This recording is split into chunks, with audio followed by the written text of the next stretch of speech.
All right, hello everyone, and peace of Christ, all of you. I hope my voice coming good and clear. I apologize. We started a podcast about an hour ago, and we lost the internet. I hope will not happen again.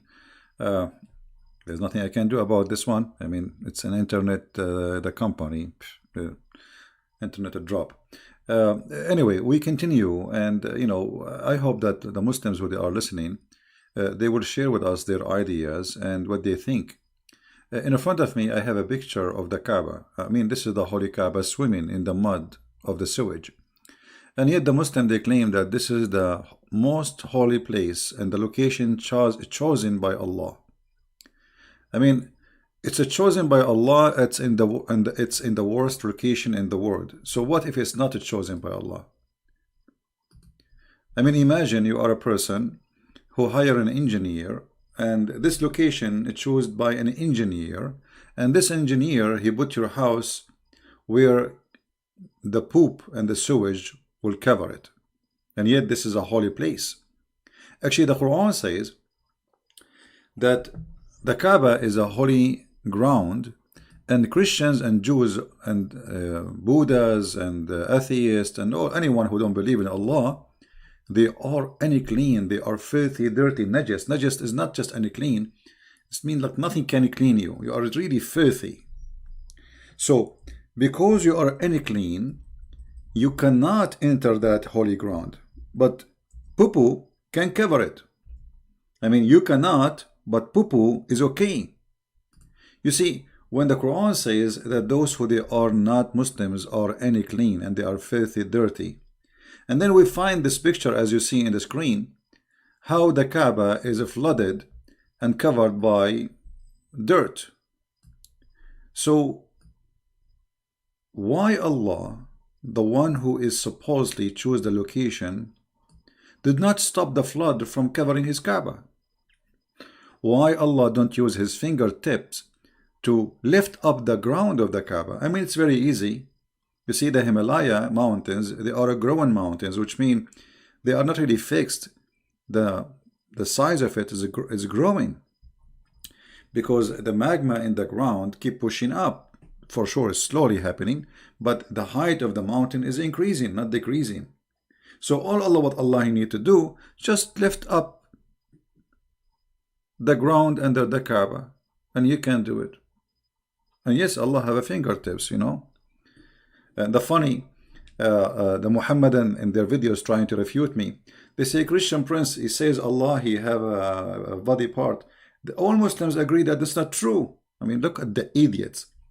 You just go search in YouTube, type Allah hand, type Allah foot, type Allah, and you say all the Muslims agree Allah have nobody.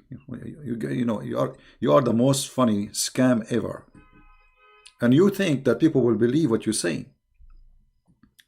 So, if you look with me at this Kaaba, this is a clear proof actually that Allah is a false God and Muhammad is a false prophet. And remember, this is a picture taken after we start having cameras. So, and then after they have their oil, they start asking American companies to solve the problem, how we can stop the flood from coming to the Kaaba.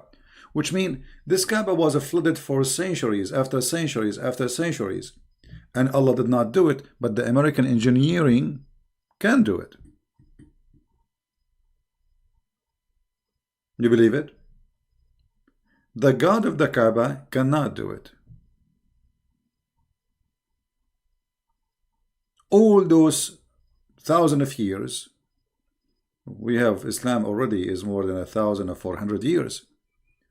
And the Kaaba was exist long before Muhammad. There was 26 Kaaba in the Arabian Peninsula. It's a pagan place for worship and buying and selling. And as you see, this is the Kaaba. You see, actually, if you see the Kaaba, the old Kaaba was nothing really. But now what you see in TV is the money of the oil. Marble, lighting, even air conditioning, But you see, it doesn't matter how much money you spend on it. They spend on it because they make money from it. Every year, a lot of people go there and visit, and they spend a lot of money for airline. You see, the Saudi government, they make money from even your visit, just from the airline. You have to rent a hotel, you have to buy food, You have to buy gifts to go home as a memory from the Kaaba, something like a rosary, something in your hand to give it to your friends. So it's a big business, big business. Why on a Friday prayer is only for male, no female allow? Well, not only Friday, all the prayer is only for that. But you know, some mosque, what they do, they separate the mosque between male and female. You know, but because Islam supposedly, you see, this is telling you that those are not really believers. Because if a woman enter a mosque and she is in the house of God and there's thousands of people there, I mean, what is your worry? The worry is that we Muslims, we are not decent people who can, be decent inside even the mosque. So you cannot trust a Muslim man with a Muslim woman. This is about trust. You cannot trust. And now you forbid them from coming to the mosque. Okay, what is about the rest of the week? I mean, if somebody want to do something bad, they would do something bad, but they would not do it in the mosque. Anyway, as you see the title, Allah Aka Muhammad and his amazing ethic. From the amazing ethic of Allah that there's a black stone in the shape of a vagina, and a Muslim, you have to kiss it. And the funny, a Muslim will say to you, no, we don't have to kiss it. No, you have to kiss it. This is what Sunnah means. Sunnah is following the steps of the Prophet. And the Prophet kissed it, so you kiss it. Actually, Umar ibn Khattab, he said, if not Muhammad kissed you, I will not kiss you. I know that you are useless and harmless.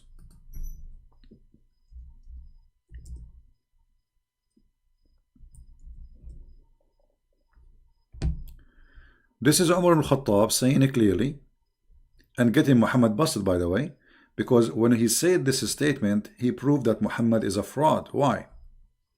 Look what Umar he said.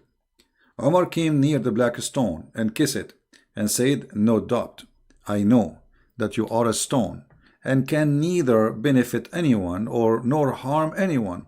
Had I not seen Allah apostle kissing you, I would not have kissed you. Do you understand how dangerous this statement is? Do you guys understand how dangerous? Muhammad is being spanked by Umar al-Khattab, because what Umar is saying, there's no need to do that. This is stupid. This is literally stupid. You are useless and you are harmless. So why we want to kiss you? But because Muhammad, he kissed you, we are kissing you. And this is not only proving that this stone is a fraud, proving Muhammad is a fraud. Why? Because Muhammad, he said that the stone, the black stone, is the right hand of Allah and is going to witness for Muslims in the judgment day. But look, Umar is saying, you are useless. Did he say useless? Yes, he said that. There's no benefit from you. No benefit and no harm. But Muhammad said something different. If we go in the different hadith, we will find this.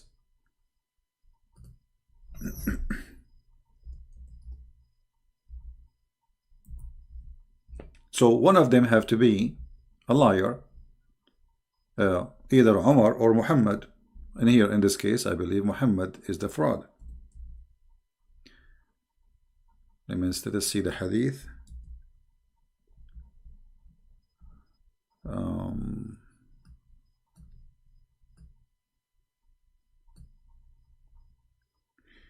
Sorry guys, I cannot read your text when I am typing. Wait for me. يستلمه يوم القيامة. I'm trying just to find the hadith.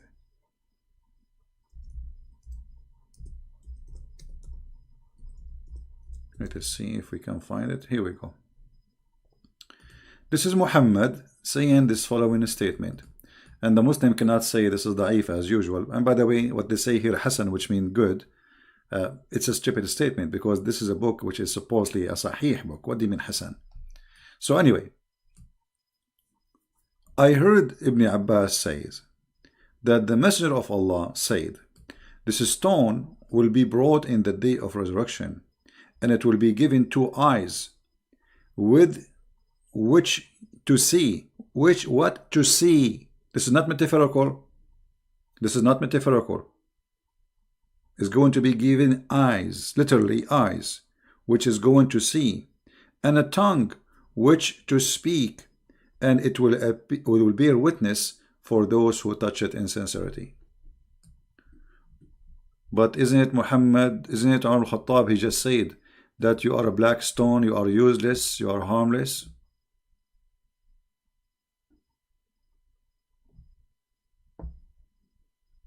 Right? Okay, we'll zoom. I don't know. Let us see if my, okay. I think now you can see it better.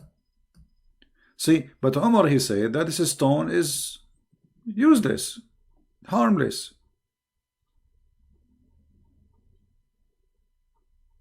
So which one is telling the truth? Okay, guys, we did zoom. It take time for you to receive the zoom out. So Umar, no Muslim can attack him, especially if you are a Sunni. The Shia, they spank him every day. They call him a dog, filthy, monkey, whatever, fraud, you name it. So Umar is saying clearly that this stone is useless. Muhammad is making a clearly statement saying the stone speak, talk, and see. Different hadith, it says that the black stone is the right hand of Allah, and whoever kiss it, like, you know, which is meaning like you are kissing the hand of Allah.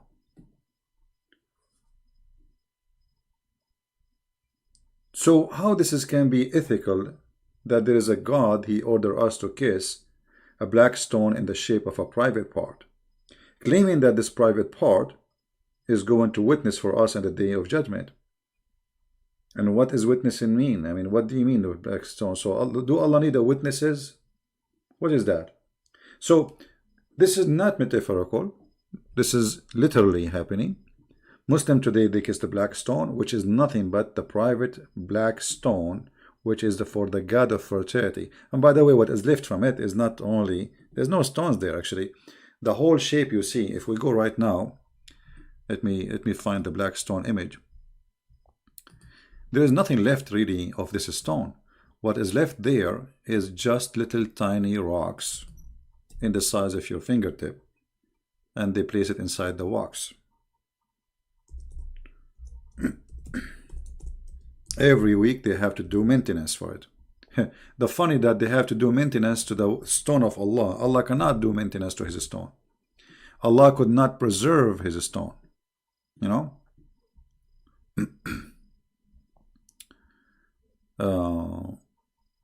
Let us see if we can show you. Here we go.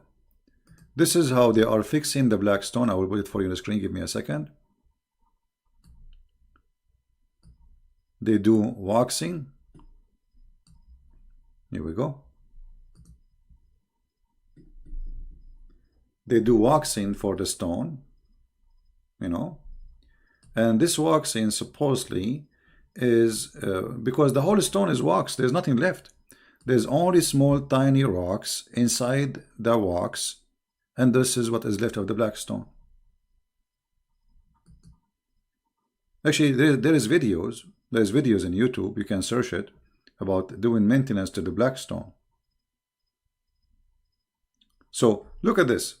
This is a stone is going to witness for you in the judgment day, but the stone itself is not going to exist until judgment day because nothing left of it.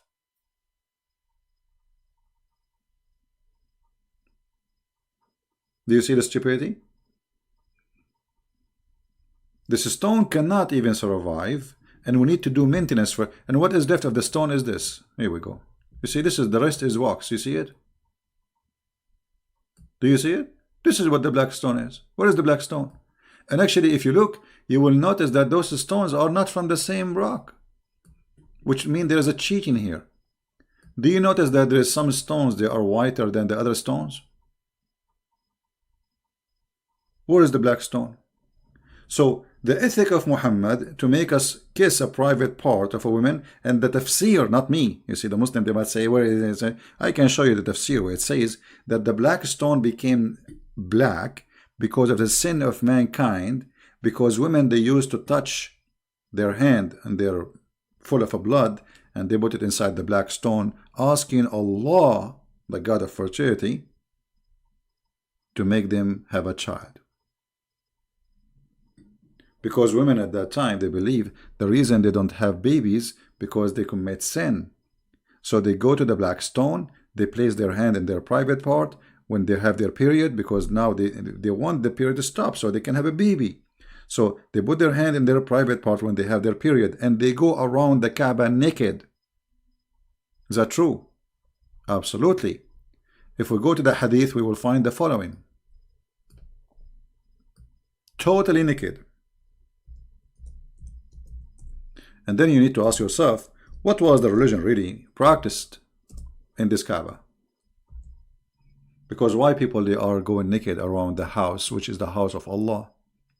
Regardless who is the one doing that, they believe in Allah. You see, when the Muslims, they say the Quraysh, the tribe of Muhammad, they are mushrikeen. Mushrikeen mean they associate gods with Allah, but the main God is Allah. So what was the religion which is the main God of it is Allah, making people practice such a thing, going naked around the Kaaba?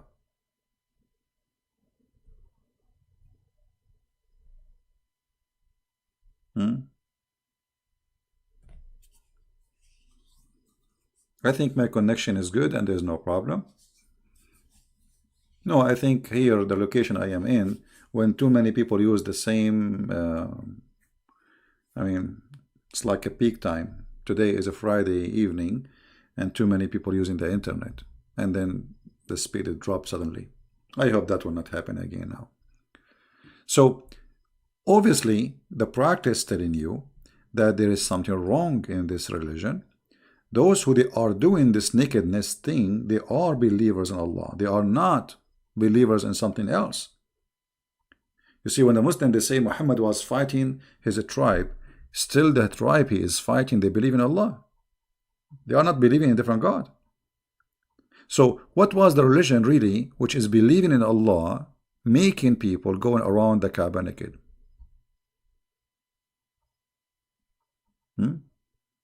What makes Muslims believe Islam is a beautiful religion? After hearing you teaching, like you see, most of Muslims, when you speak against Islam, exposing it, they go in denial.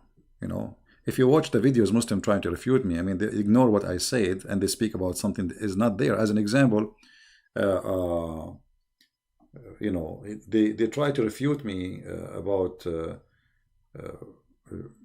as an example, Paul. They say, CP, here it doesn't say this is Paul. Here they are quoting the Christian saying that. No, the Christian doesn't say that. Secondly, why even the name of Paul there? This is Quran. This is the book of Muhammad, and this is interpretation of the Quran. So why you insert a story about Paul if Paul is not what the verse meant about it? So they ignore answering the question. Until now we are asking, who are those three messengers? They do not know. This is the main question. If it's not Paul, it's who? They'll have no answer. So Islam is a stupid cult. Copy paste. And Muhammad, he have no idea what he's talking about. And if you ask and you read the interpretation of those stories, you will find that those messengers, they are messengers of Christ who went to the city of Antioch. Now we knew who they are, those who went to Antioch. This is the first city who accepted Christ. So when they try to refute you, they say stupid things and they speak about everything except the topic, because they try to make it about me. You know what I mean? Muslims, they don't debate me, they debate about me. They have no answer. So they try to make it personal. They try to make it like they put you down, call you names, liar, lie number 1, lie number 2, lie number 3. Call me and show me the lies. Why you don't call me? I mean, this will be hilarious. If you have all those lies, why you don't call me and make it official? Let us see how CP will lose his tongue. He cannot answer you now. Like, he will be shocked. Like, wow. And everybody will see that he's a liar. But they don't dare to call me.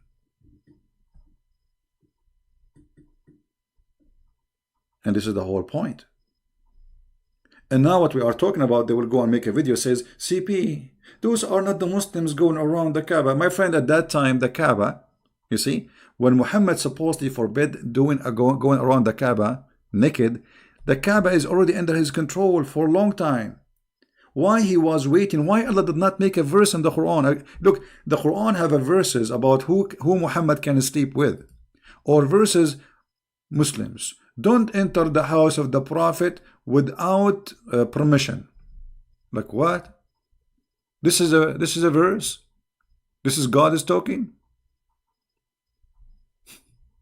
Don't enter the house of the Prophet without permission.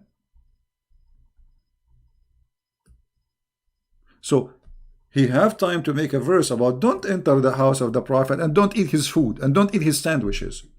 But he have no time to say don't go around the Kaaba naked.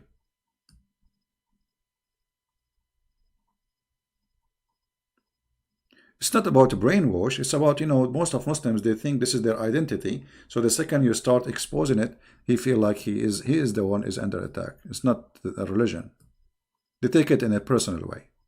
They are very naive. And those who defend, they are doing business. They have no answer. They cannot debate us. And, the proof is here is every day.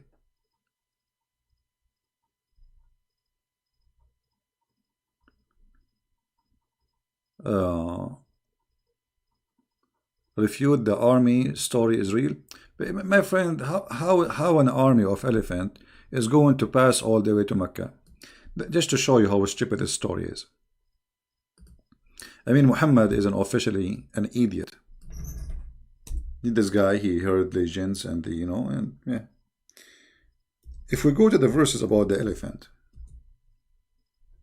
chapter 105, it's a very small, tiny chapter, very funny. I mean, shouldn't you tell us what happened? I mean, what kind of God is saying to us? The whole chapter is 5 verses. If we count them, they are not even maybe 30 words. Don't you see what Allah He did to the people of the elephant? No, we did not see. Did you? Did Muhammad even see? No. Because supposedly this happened before Muhammad. So how you say didn't you see? I mean, even the statement is stupid. Didn't you see? Who is the one who saw that? Muhammad did not see it himself. Who is the one who saw it? And what happened? No, we did not see. Tell us, please. There's an army and they are coming with the elephant, and Allah He sent the bird carrying stones. Like what?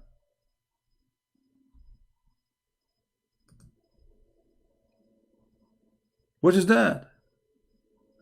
So Allah He defend His Kaaba by flying birds who carry stones and they throw it in the elephant. So why the Saudi are buying the F-16? I mean, here we go.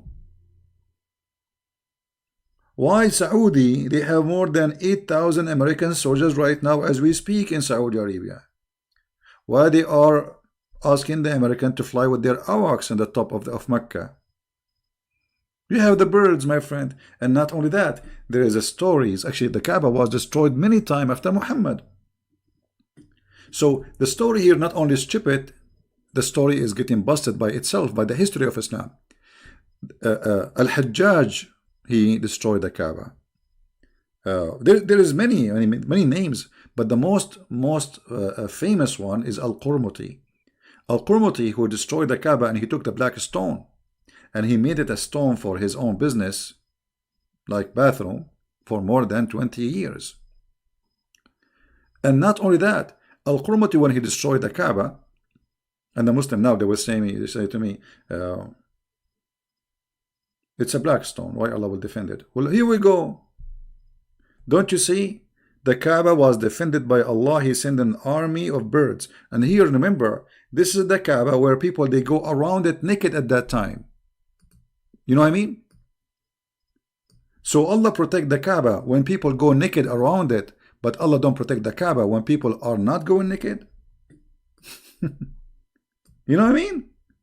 So when the Kaaba became clean from the idols, supposedly, the Kaaba have only Muslims around it, Allah don't send His bird to protect the Kaaba. Al-Qurmuti, he come, he destroyed the Kaaba, he took the black stone, in the top of that he stood in the middle of the Kaaba, in the top of the ruin, And he said, hey Allah, where is your birds? Where is your birds? There's videos on YouTube. The sheikhs are explaining it. The guy was challenging Allah, says, where is your birds? Which means you are a fraud. After Al-Qurmuti, he destroyed the Kaaba, Islam demolished. A lot of Muslims left Islam because they noticed that this is really not a fraud. Where is Allah? Where is the birds? People were waiting for something to happen. The sky will have birds right now. No birds, no snakes, no cockroaches, no ants, nothing.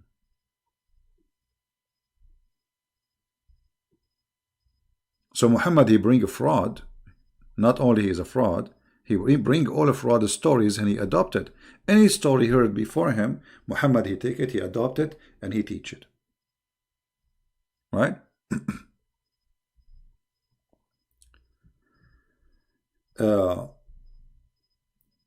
When I lost my internet, we were reading about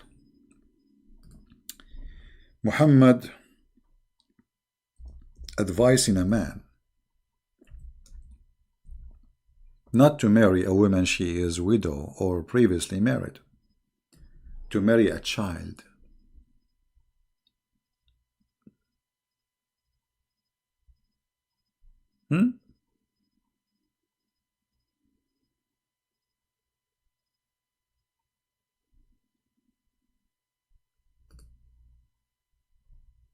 Muhammad, the filthy man, and I say that word without hesitation, because imagine if you are a Muslim listening, your sister is married to somebody, and then there is a guy, his name is Muhammad, is a prophet, and your sister was previously widow or married, you know, I mean, what's wrong with that? This is not her fault. And then the prophet, he say to the husband, which is your brother-in-law, why you did marry from a previously married woman? Which actually here, he's talking about her vagina. He says, is she a virgin? Virgin? Or she is not a virgin? The guy, he said, she is previously married. Whereupon, Muhammad, he said, why don't you marry a young girl so you could sport with her? Look at the wisdom, look at the ethic. A man is encouraging a man to hate his wife who is married to, he's happy with her. And what is the target? To find little girl so we can sport with her. You believe it? Imagine you are a father of that woman who is married to this guy Jabir. And you hear Muhammad saying to this Jabir, why you did marry this woman? Why? Why you don't marry a little girl so you can play with her? Here you see the mentality of Muhammad, that he is a sick person. Not only he's a fraud, not only he's a filthy, he's mentally sick. Because this is the best man of the Muslims advising the best advice. Who can advise better than Muhammad? Nobody. Right? Yeah, what kind of a sport exactly? I mean, she's a child. And the Muslim, they might say, CP, it doesn't say she's a child. No, it says, read carefully. And she could sport with you, or you could amuse with her. Amuse, as if she is a cat. She could amuse with you. I said, Abdullah died, and he fell martyr in Uhud, which means this man and his family, they're fighting for Muhammad, they die for Muhammad, and left 9 or 7 daughters behind him. I therefore did not approve the idea I should bring a girl like them. Do you see it? His brother, he died, and this guy now taking care of the family of his brother, and he have 7 or 9 daughters, and they are little girls. I did not approve the idea. Muslims, Muhammad and Abdul, Fifi, Mimi, Juju, Susu. Don't say Christian prince. Christian prince. The hadith doesn't say that. Yeah, it doesn't say that. No, it says that. I therefore did not approve of the idea that I should bring a girl like them. Like them who? The children of his brother. I preferred, continue, but I preferred to bring a woman who should look after them, which means those are little girls who need somebody to take care and look after them. Isn't it clear, guys? I assure you the Muslim, they will make videos at CP. It doesn't say that. It doesn't say that. How you can even defend such a man? How even you can follow such a man? Encouraging a growing man to go after children to have sex with them and making him hate his present wife for the purpose of amusing her and amusing you, sporting with her, sporting with you. And what do you mean sport with her? She's a child. What you will do exactly? She will jump on your belly?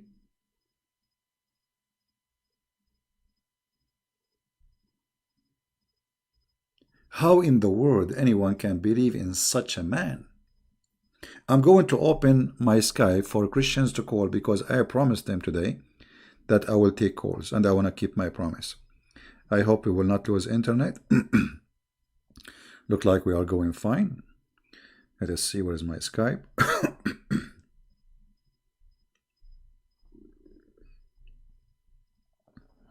All right.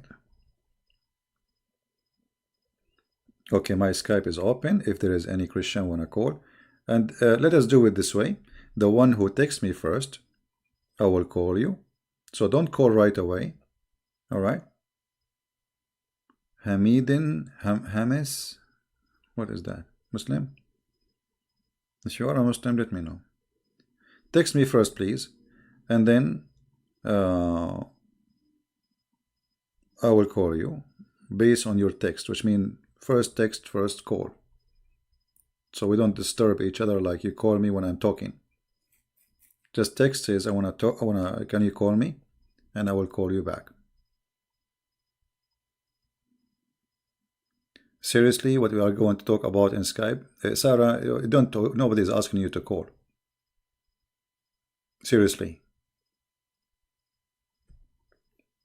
I mean, what's wrong with people? Seriously, what we are going to talk about? You don't have anything to talk, don't call.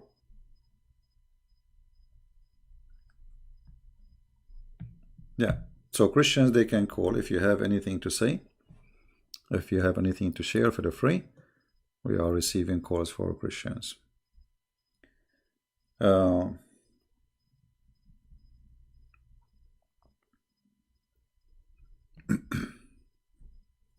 Sometimes I read comments and comments are funny. People, they say things without even using their brain. No, not necessarily this topic, but you can talk about this topic. I mean, why we wouldn't want to talk about this topic? Why not? But if you have different topic, no problem. Yeah, we will take Muslims if there's a Muslim wanna talk to us, no problem.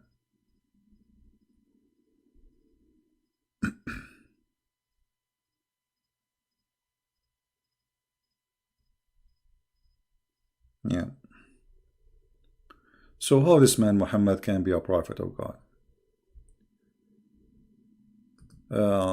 Somebody asking question about Sahih al-Bukhari. Let us see what is the question. Is it true that Sahih Bukhari was written by Imam called Muhammad ibn Ismail ibn Ibrahim ibn Bukhari? Ustad Abdul says that. Yeah, so what?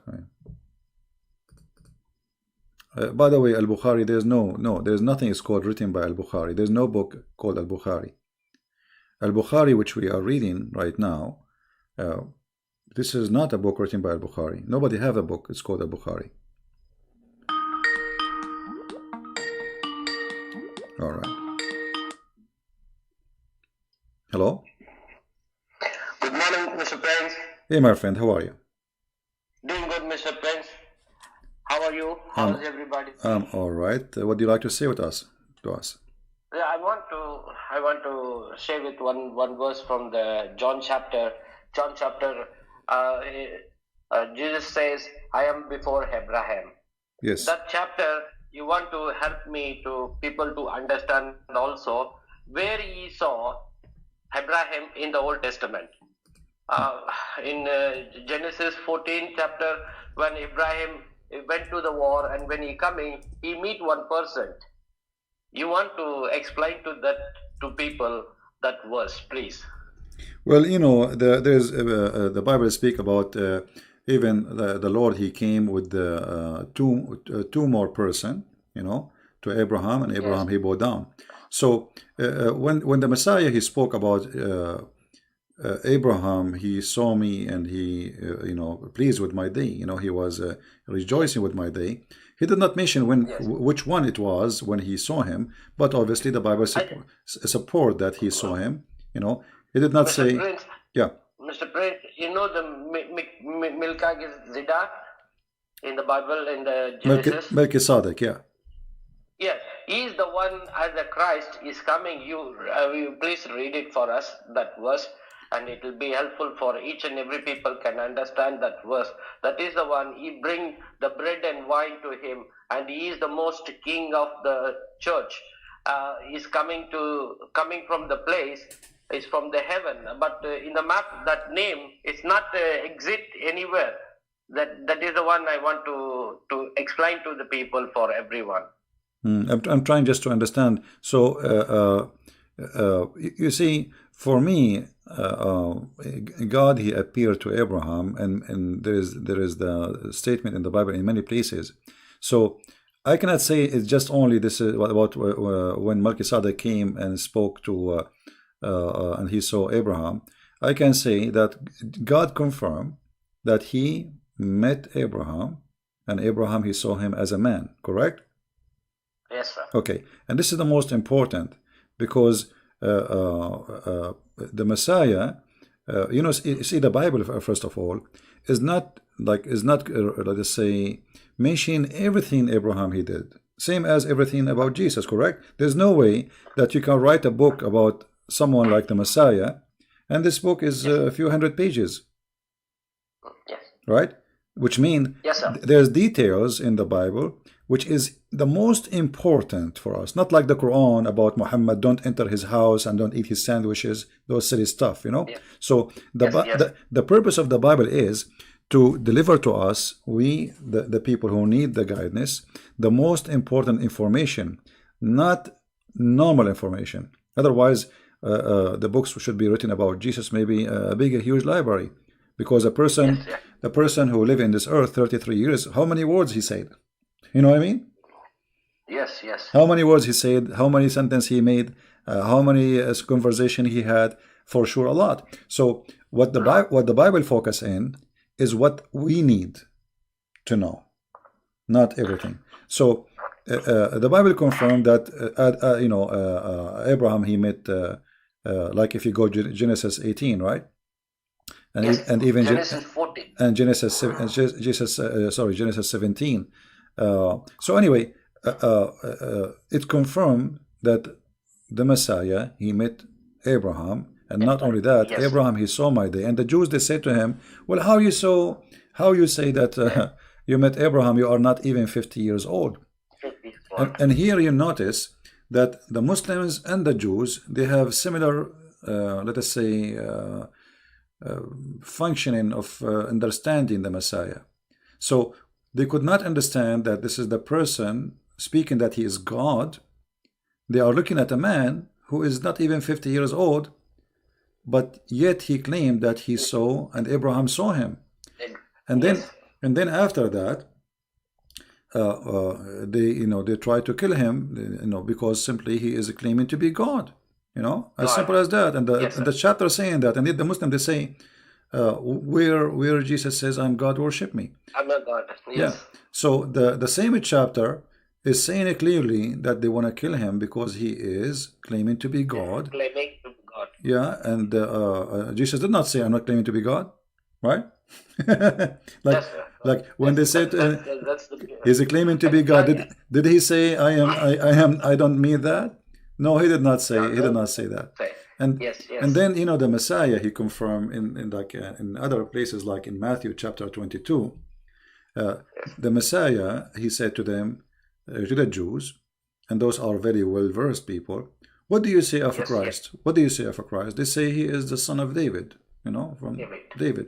So the Messiah he said to them, well, if he is a son of David, then how David called him God? God. Yes, How David called him my Lord, my God. So the yes, Messiah himself, he said clearly that I am the Lord of Abraham, I am the Lord of David, even though the Bible, by the way, says that Messiah by birth, he is from the seeds of David. But as we knew, that Messiah is not a son of any one seed. He's not a son of any man, he is yes, just a God in flesh, because simply he yes, exists before his birth. But the Messiah here he confirmed. What do you say about the Messiah? They said he is son of yeah, David. Then he gave them a question which they cannot answer. How yes, then, if he is a son of David, which means he is disagreeing with them, if he is a son of David, then how David call him Lord? Lord, He called him Lord Jehovah. Jehovah. So if he is just from David, that means he is just a man like everybody. Yes, But he yes, is by birth from David, which means because he is born of the Jews, as simple as that. But the yes, Messiah, he is the Lord of David, and remember David here, he is the highest man for the Jews, like he is the but king, Jews. the most powerful king. So when you say Yes, the king of the Jews, who is the most powerful, he is saying to Christ, you are my God. Lord. So who is the Messiah then? So he is the Lord of David, and this David, the king of everybody. It's Yes, like yes, it's like today we don't want to make it an example, but for people who don't understand, it's like you have a president in your country or a yes, king, and he is the most powerful man in the country. Yet he sees somebody, he call him my Lord, yes, my God. So yes, sir. the Muslim claim about Jesus, nowhere he says he is God. I mean, it's all over the Bible. When Jesus says, Yes, I am the truth, you see. Okay, how you can be the truth? The truth in Islam, one of the names of Allah is the truth. He's trying to copy love, Jesus. truth. The Yes, truth is only yes, God. There's nothing else except God. And he said, I am the life. yes. How you can be the life? Al-Nur. How you can be the life? You cannot be the life unless you are God, because when you say I am the life, which means that all source of life is coming from me. You have life, Yes, yes. it's coming from me. All life, the all source of life, not only human. So I am the life, and then I am the resurrection. And yet they say to you, where Jesus said, I'm God. How you can be the resurrection if you are just a prophet? How you can be the resurrection? How you can be the life? Imagine I am claiming to be a prophet, and I say to you, I am the life. I must be crazy then, Yes, unless I mean that I'm God. So obviously the Messiah is saying clearly in many places that he is God. He's the God. begin. Yes. He is the beginning. He's the end. And yes, it's Just Alpha and to Omega. add to what you said, the Muslims, I'm sure you heard them before saying, Yes. where was the Trinity before Jesus was born? I don't know if Oh, you heard that question before. Well, because they are limited in their the way they function with their brain, because they are held hostages with Islam, so they don't want to think out of the box. You see, yes. the Messiah before he was born, he was exist. That's why he's saying That before is. Abraham I am. Yes. See, Yes. you That are is saying to true. me, That is what is true. was a Trinity? Here we go. The Trinity is there. So Yes. the Messiah is there.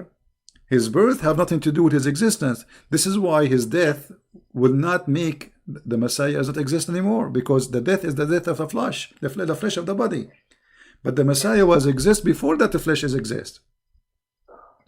Right? Right, sir. The flesh is just a stage for him. He is in this earth. He came to us in the flesh so we can see him.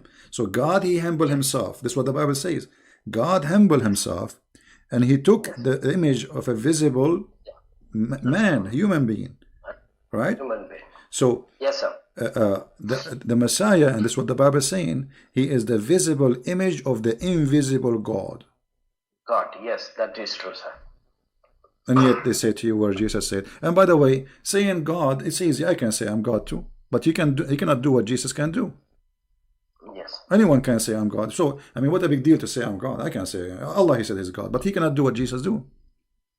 Yes, that is true. Allah, the God of Islam, He do not even know what He created, how He created things. Stupidity. Yes. The Quran is full of stupid mistakes. Right? That is true. That is true, sir. All right. Anything else, my friend? One small request from you, All right. from my side. When the ex-Muslim, they asking to, you ask them to come to the Christ, you say to them to read Bible. So I want to request it to you, even the people reading New Testament especially, tell them to read in the red letter Bible. It will be more easy for them. The Christ what is speaking, it's all in be the red letters. It will be to be understand them exactly who's speaking correctly. So it will be easy. People get confusion who's speaking here, so they don't know exactly what. Well, they're this speaking. is a design so of for them Okay. to write letters to help them to understand. Yeah, most of people, my friend, they are reading from the internet, because those who leave Islam in my channel. It's available, Princess, in the internet. The red letter Bible, King James version, red letter Bible is available. I also have in my phone. Okay. Well, maybe you can post. You can give a link to the admin. She can post it around when we have somebody is calling, and that will be a good idea. Or you can post it in the in the comment later. I will try to do that. I don't know how to do that one, but I will try to. In the comment, you can post later in the comment after you hang up, in the comment of the video after we finish, and we will have it. All right. Okay. Okay. Thank you, my friend. Thank you very much, Prince. And one more thing. Christmas time I asked you to pray for me. I was in trouble. I don't have job. I don't have money. I remember. You are the one who you work in Saudi Arabia, right? Okay. Yes. I'm still here. Today morning only when I came for the duty. It's 5 o'clock here. I came to duty. My superior called me and told me, Jason, within 3 days to 4 days, you will get your money. What you work for this company. So maybe 2 days or 3 days, I will get my money. Wonderful. And thanks to everybody who will pray for me and pray for me more. The next step, what I'm taking, I want to be exactly a correct path. I want to walk in the correct way to take my family in the right path. So please pray for us. Well, my friend, I want to give you an advice from my heart. I know that people, they go to Saudi Arabia to find jobs, and I know that's nothing wrong with that. But living there is not really a good choice. So try to find a job in different area, different territory, where your family can live a normal life as a Christian. Yes. And you can practice your belief as a Christian with the freedom. And, God will provide, my friend. Yes. I mean to that. Thank you. Thank you. Thanks. I will take care, and God bless you all. Take care. And thanks for you opened, I opened it, morning phone. I saw you telling only Christian people can call. I'm very happy to call you. So I jumped it inside. I called you the same time. Weekly one time, if you keep it for the Christianities people to talk to you, I'll be very happy to. So we can talk to you. You cannot answer all your Skype messages. I know yesterday also you are speaking that one to the people. Yeah. So like just one day you keep it for us. It will be very nice to be family together. Sure. The family is most important in the Christ. Christ is say, be as a family. Don't be a separately. We don't like separate people. We want to be as a family. We are a like family. A unit. We are a family. Thank you, my friend. God bless you, and I will try Thank to you. make God it every bless Friday. you, and give my love to family, mommy and dad. Okay. Take care. Bye bye. God bless you. Thank you, sir. Friends. Bye bye. All right.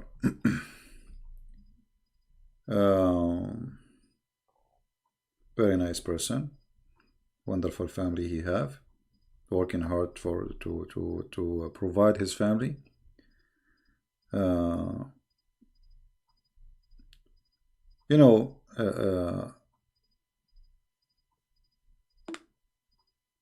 Life is full of stories, and there's many wonderful people. They are trying to work hard to provide their family, and they are born in a, let us say, generally speaking, a poor country,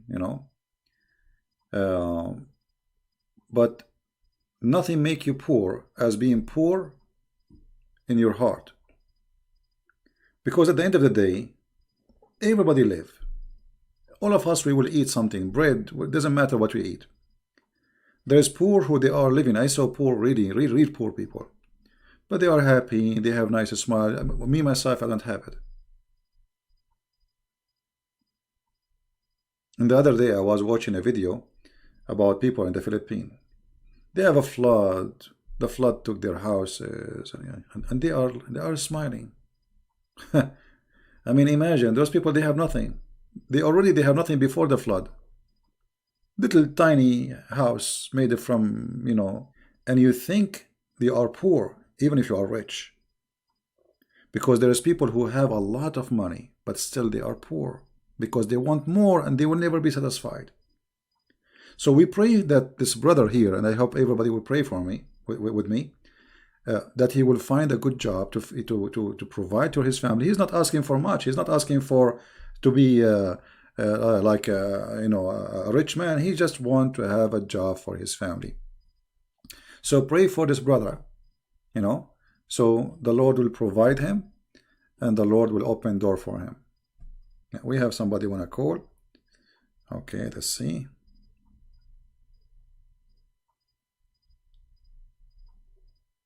We will try to have an open call for everybody, in Friday, for Christians, like today. I think this is a good idea. Every Friday, we open Skype for people to call. Yeah, the one who wanna call me, he can call. Or the one who texts me now, I send him sure. I will send you confirmation. Let me call him. I will call him. Now look like his internet is bad, maybe.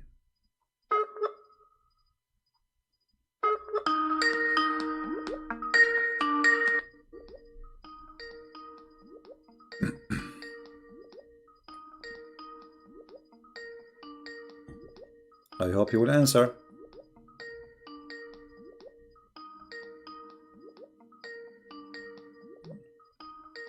Well, he is not answering. Hello? Hello? Yes, my friend. You are live on air. Hello? Yes, we hear you. You are live on air. Hello? We hear you. Hello? I think you have a bad internet like me. Hello? We hear you, my friend. Go ahead. Yeah. Brother Christian Prince, can you hear me? Yes, I hear you. Go ahead. I hear you. Don't Brother listen. Christian Prince, can you hear me? Don't listen to me from YouTube. Listen to me from Skype. Praise the Lord, brother. Yeah. Thank you, brother. Thank you for taking my call. And I'm praying daily for you, for your protection and the wisdom what you share. That's a God's blessing. So I have one thing to just to discuss. I know a lot of callers will be waiting. I will just tell my question, and you can take it off, and I can drop off. No problem. What we see is Jesus is a Jew, right? And according to Islam also, they believe that Jesus is a Jew, but they hate Jews. And if you see that Jesus is sitting in the heaven with the God, and he's going to come back, but still they hate the Jews, right? So I just wanted to know why they don't understand this concept and why they hate Jews. Yeah, okay, I will answer you as you requested after you hang up. Anything else you want to say? No, brother. Okay. I think this will enlighten a couple of brothers and a couple of sisters, those who are listening to. All right. Thank you very much for your call. God bless you. Thank you, brother. God bless you, and God protect you all the time. Thank you. Bye. Yeah, it's a very wrong understanding to think that Jesus is a Jew. He is the Lord of the Jews. He is the King of the Jews. He is the God of the Jews. He is born of a Jewish family, yes, but he is not a Jew. By birth, he is a Jew, but he is the God of the Jews. Do you understand what I'm saying? But I understand what you are trying to say to the Muslims. They hate the Jews and so. But this is the same. Can be go to. You see, Muslims they hate the Jews, not because they they understand even why. Muhammad said hate the Jews. That's it. If Muhammad says love the Jews, they will love the Jews. This is why we say Muhammad is the God of Islam. It's not why you should hate the Jews. I mean, how you can generalize even anyway? Everybody is a Jew, you should hate him. Why? Even Muhammad, he says that time will come, and if a Jew hide behind a store, any Jew, hide behind a stone or a tree, the stone or the tree will call and say, hey, there's a Jew behind me, kill him. So Muslims, they are following blindly whatever this man, crazy man, Muhammad, says. Not because they are convinced, but because they are blindly obey. Muhammad, he made verses, says you have to obey Muhammad. Whoever obey Muhammad, obey Allah. Which means obedience of Muhammad is from obedience of God. So he is God in earth. Yet he don't claim to be God, but he have the authority of God. Muhammad, he says something, Allah, he says something. Actually, Muhammad, he win. You know, there's many things in the Quran, the Muslim, they say to you, it's abrogated by a hadith. How Muhammad, he can abrogate the words of Allah if Allah is his God? So Allah, he says something, Muhammad, he says something. Which one we follow? Muhammad. Because Muhammad is more important from Allah, which is a fake God. Muhammad, he just used Allah as a proxy, like, you know, he's a tool. Muhammad want to have sex, he made verses saying any woman, she want to give herself to the Prophet. Muhammad, he want people not to come to his house, eat his sandwiches. I mean, have you ever heard of a God saying don't come to the house of the Prophet to eat his sandwiches? What is this? The sandwich God? All right, we have somebody trying to call. Tell me if you want me to call you, my friend. Just don't send me a text. If you want to call, say, I want, please, can you call me? And I will call you. Have you ever heard of a God saying to his prophet, any woman she can give herself, and you may differ between them? You might delay some. What is that? Allah is giving tickets for sexual activities. Okay, somebody asking, can I call?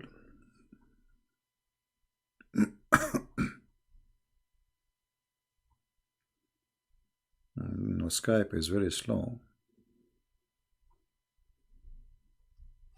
Let us call this gentleman.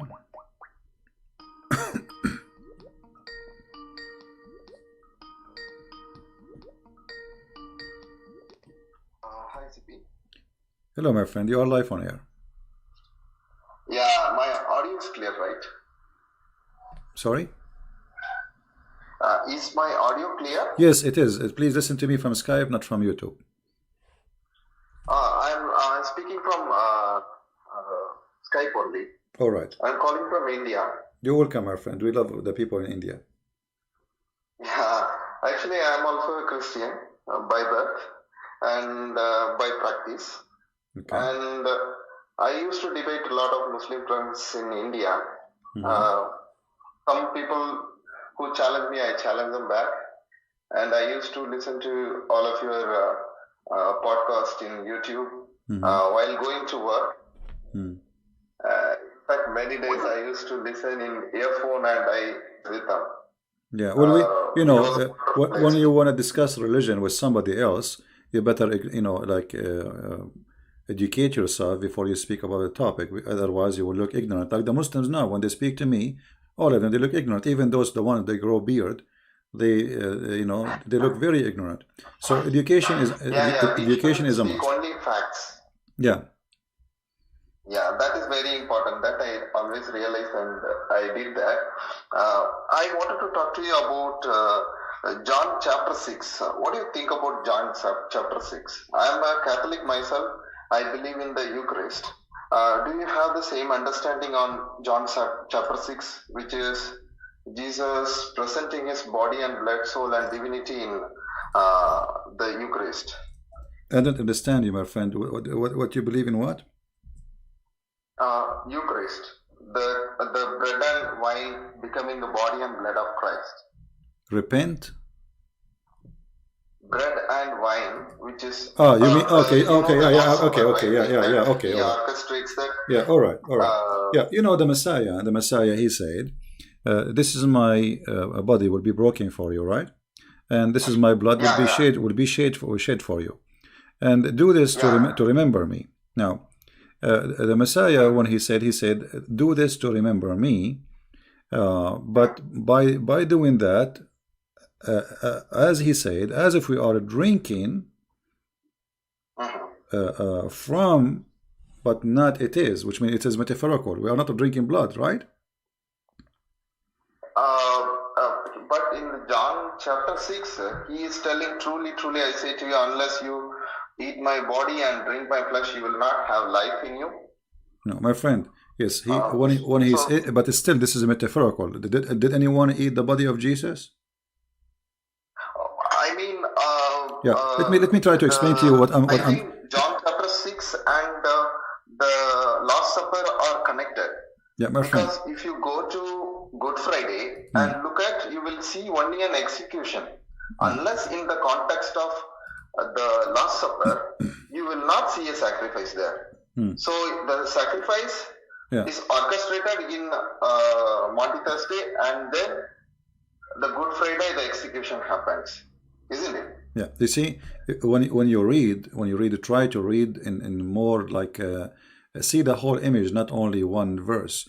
If you read in John chapter 6, you will see that Jesus saying to them that I am the bread of this life. It's not. He said, it's not by the bread only human being live, but by the word of God, right?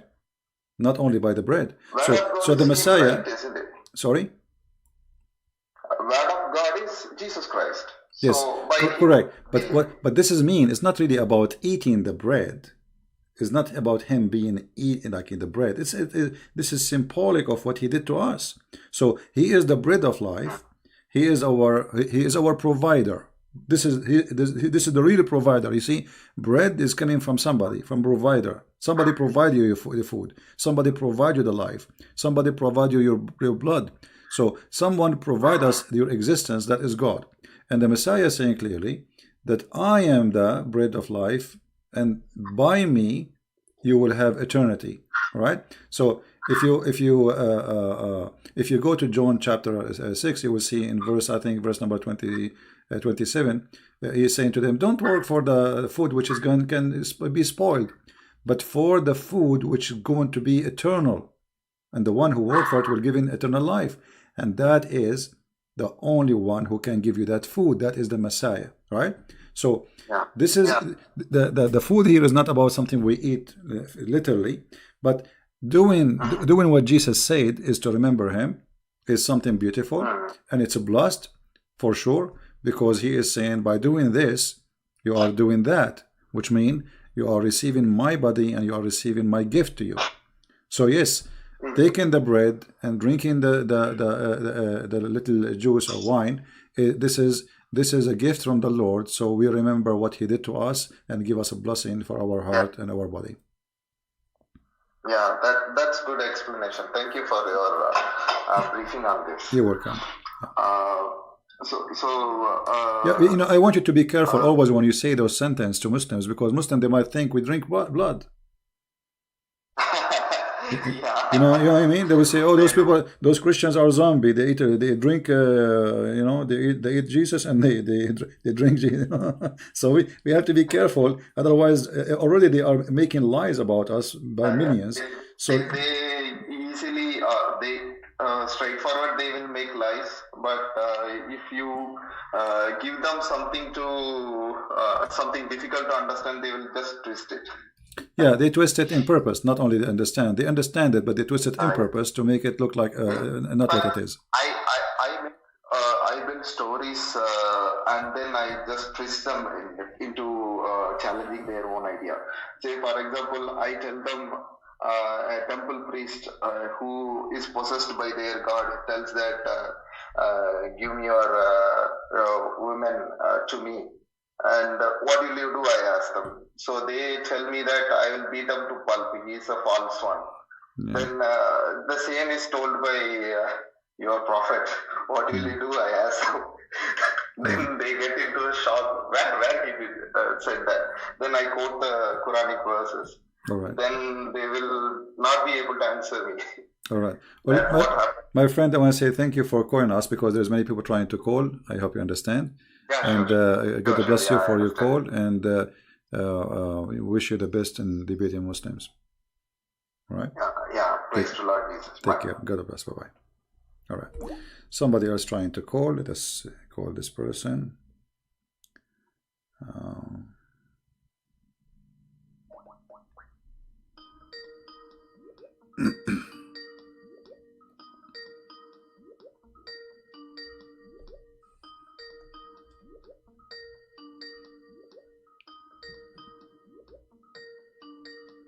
He's not answering. You know, don't call me when I am live with somebody. I mean, wait until we drop the call.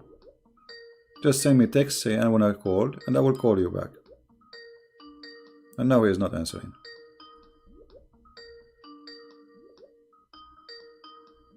All right. Well, we will go to the second person. Just send me text saying, can you call me? Don't call. Because then I would decline your call to me. Can I call with that topic? All right.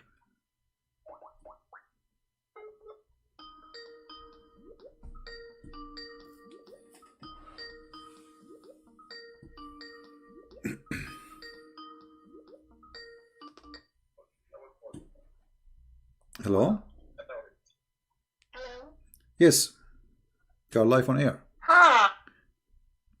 Thank you for calling me back, City. You're Can welcome. you hear me? Yes, sure. I will hear you. Yes. So did you read the text of the topic that I wanted to ask you about? I could not really get a chance to read it. Let us see. Can I talk about what women gets in Jannah, if it's okay? Sure, go ahead. Yeah. So I'm actually working on a video, and then I got, well, basically, there are many verses in the Quran that mention about what the righteous people are going to get in Jannah. Like in the Surah 78, 38, 55. But then, do you think that all these verses only implied for men only? You see? Or these... Okay. The Quran, the only thing the Quran speak about women they will have in heaven, that they will be in heaven. That's all. Doesn't say really what they will have in heaven. The rest of the description is for Muslims, men. You see, and we can prove that easy, because the Quran described they will have this, they will have a fruit, they will be reclining in their couches, and with them the hur, right? So Yes. obviously he's a woman of equal age. Yeah, right. So obviously he's speaking to who? So the one who is the one who is speaking to? He's speaking to men.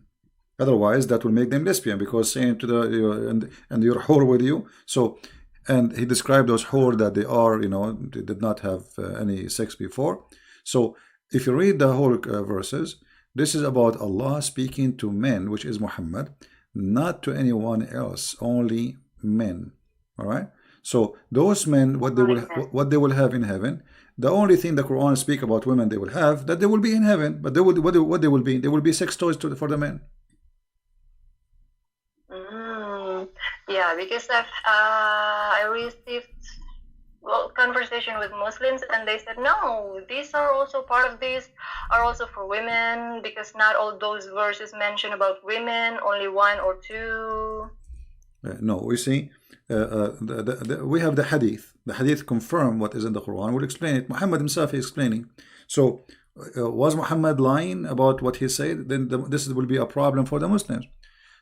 So when Muhammad he said that he will have at least 72 women, and some of them they are wives from the earth, and the rest are from the virgins, which Allah will provide in the heaven.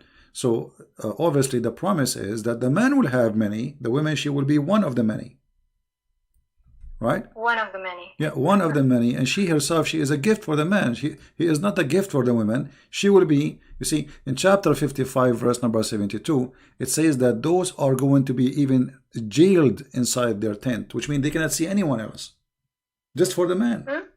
They will be jailed. They will be restrained in their tents. If you go to chapter 55, verse number 72, that those women, they are jailed. They cannot see any other man except the man who will sleep with them. So what kind of reward is given to the women is being jailed in a cage so the rooster can come? You know, so this is a rooster chicken religion.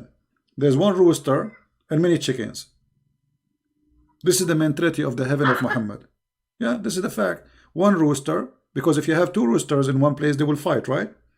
They will kill each other. Yes. So one rooster and many female chickens, and this is the heaven of Islam. As simple as that. Ah, great. So Well, they promise I came- they promise the women in Islam to be a chicken, one of many chickens who will be given to a rooster. You know, in heaven he will have high walls. Why high walls? Because those people, they are Arab, they are very, you know, private. They don't want anyone to see. Yeah, you will have high walls, and nobody can see behind those walls. So you see. This is why it says here, "Hurun maqsuratun fil khiyam." So what it's Amazing. yeah. So you know, the best description is a rooster chicken religion. You know. Yeah.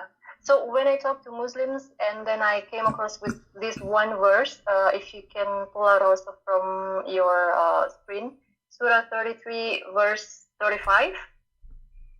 And then the funny with this verse is the tafsir actually from Ibn Kathir. 33, verse 35. 35, okay. 33, verse 35. Yeah, about don't enter the house of the prophet. Wait, I'm going to see that. You are talking about chapter 33, right? Chapter 33, verse number 53. Yeah. Yeah. This is about Yes. don't enter the house of the prophet, and don't you know, don't ask don't eat his food. 33, 35 is for this is the part, I think, the only part in the Quran that mention what women will get in Jannah. No, this verse here. I think you are quoting wrong number. This verse here is about don't enter the house of the prophet and don't eat his sandwiches, which is very silly. Oh, you are saying 35? 33, verse 35. 35. Yes, I thought you were saying 50. It's my fault. Sorry. Okay, 35. Okay. Yeah. There's a verse saying just they will go in heaven. That's it. Doesn't say what they will do there. But the women in heaven, they will be just chickens. I mean, what is the reward for the women? What exactly? Challenge any Muslim. What is the woman she will be doing in the heaven exactly? What she will be doing there? She will be, excuse my language, sex toy for the rooster who Allah promised him many of them. Is the man, like you see, God created Adam. He created with him what? Eve, right? Eve. Okay, so if Allah is the same God who created Adam, why we don't go to heaven? If the logic is, you know, God is the same God of Adam, is the same God of Muhammad. So why the God who created only one woman for Adam, he is going to create too many women for the sons of Adam? Doesn't make sense. Doesn't make sense. And at the same time, those women, as an example, the hur, all of them, they look the same. They have the same voice, they sing the same song, and they have the same name, and they have the same look. So it's very stupid even to promise me like 100 Barbie, but all of them, they look the same. So what's the point of this? Imagine you look like you have you have 100 women with you, and all of them, they look the same, and they sing even the same song. They say that it's like a Barbie machine. It's like a, you know, it's like a toy. So it's a stupid deception fit with people who live at that time, those Bedouin, trying to tempt them with sexual and wine. What the heaven of Allah? Wine. This is what the Arab, they like to have. Ginger, because the Arab drink ginger.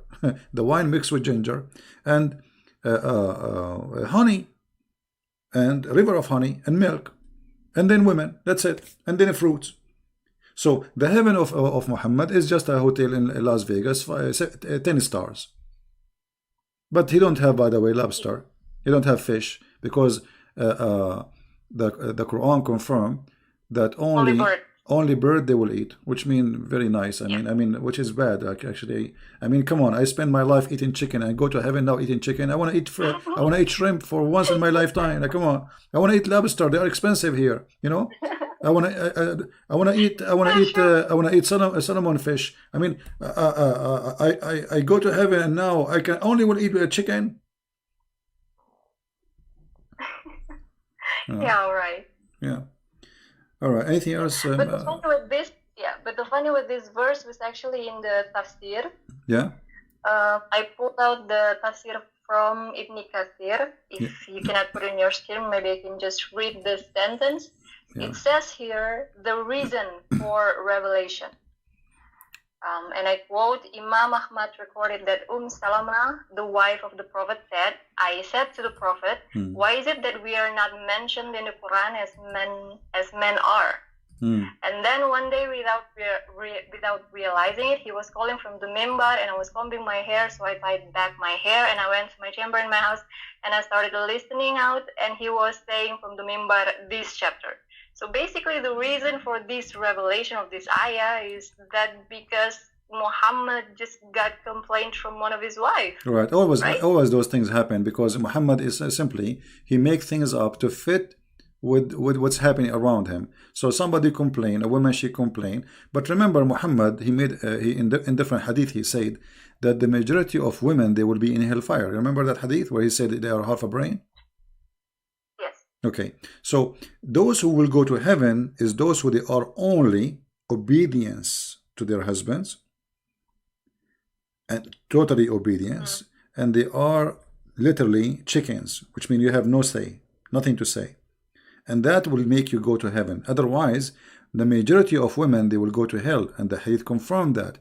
So Muhammad, he asked them to give him money, donation, so then Allah will forgive to them, so they might go to heaven, which means Muhammad not only is confirming that he's a fraud, but he claiming that if you give little, some earring, they start giving him earring and rings, by giving some gold to Muhammad, then Allah will take you to heaven, even if you are a bad woman. Yeah, because what he said, women give it charity to who? To Muhammad. He want their money. And because I saw most of you going to hell, okay, if women by giving charity they will go to heaven, that means they are still bad, but by giving the money to Muhammad they will go to heaven. What kind of heaven this heaven is? You see, he is not saying change the way you live, change the way you are, give it charity, and then they start giving him their earring and their rings. And that supposedly will make them to go to heaven. O women folk, you should give a charity and ask much forgiveness, for I saw in your block amongst the door of the hell. So they are the major people of hell are women. But the fact is not true, because this is totally contradiction with the Quran. If Muhammad, he promised every man many women in the heaven, regardless of the number, that means the number of women, they will be way more than men. Right? Yes. So either this hadith is a fraud or the Quran is a fraud. I believe both of them, they are fraud anyway. And not only that, Muhammad, he made some stupid mistakes. He claimed that women, they will go to hell because they have deficiency in their religion and deficiency in their intelligence.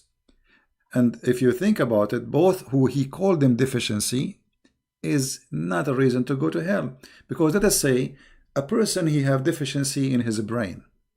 Let us say he's crazy. He's a crazy. Allah created them that way. Yeah, he's a crazy. Let us say somebody's a crazy. Well, this is not right. God is God of justice. He will not send him to hell. This guy is a crazy.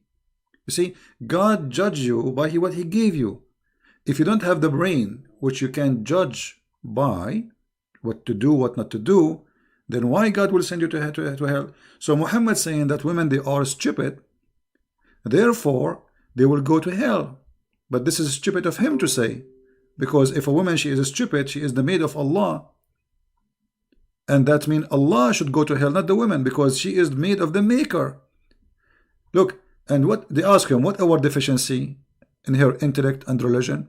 He said the testimony, the proof of the deficiency in intellect and religion, that the women testimony is two women equal to one man. So Muhammad, he want to prove to the women that you are half a brain by saying a rule which he is the one who created, saying that two women equal to one man in witnesses.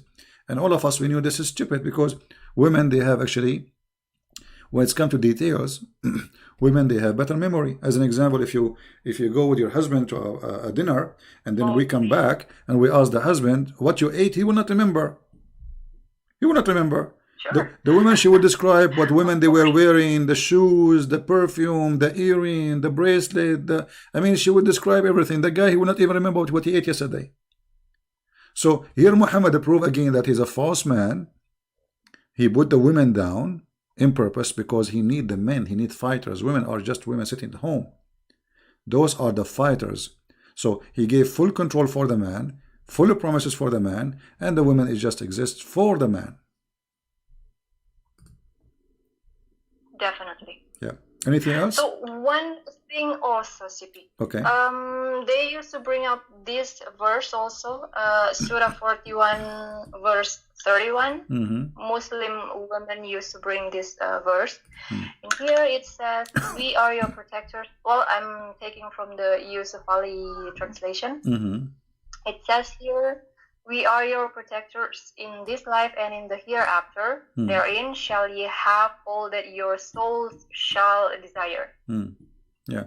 So Well, they said, well, whatever we want, we get. yeah, actually, there is many Islamic scholars, they speak about this, that the Quran confirmed that even if you are going to be a homosexual, you can have sex with men. And actually, I can show tons of reference about that. Yeah, a man, he can, because it says whatever you wish. Actually, there's a video, you can search it. A Muslim, he called me, and we did talk about in that video about if having sex with his mother, because in Islam they say, many scholars, that you can have sex with your mother and your daughter. Some, they say no, it's not allowed, but the Quran says whatever you wish. So if you can search for that video, and then he said to me clearly, so what's wrong with that? Search it, you will find it. I think it's called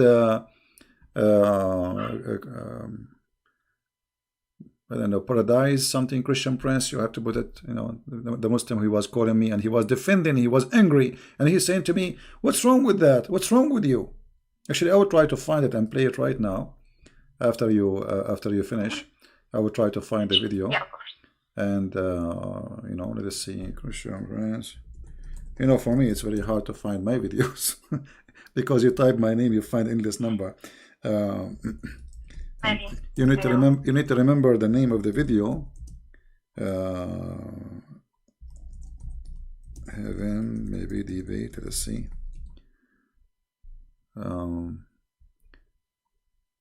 Yeah. Let us see. Maybe this one.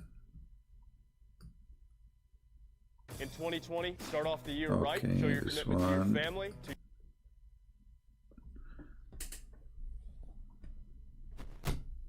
I will put it in the other speakers so everybody, including you, can hear. Okay. Yeah, actually, after you hang up, I will play it. Anything else you want to say? That's it. All right. Thank you very much for calling, and God bless. Take care. Bye. God bless. Yeah. Yeah. So I think I got the. Oh no, this is not the Sheikh Tara. Maybe this is not the one we want, but let us see.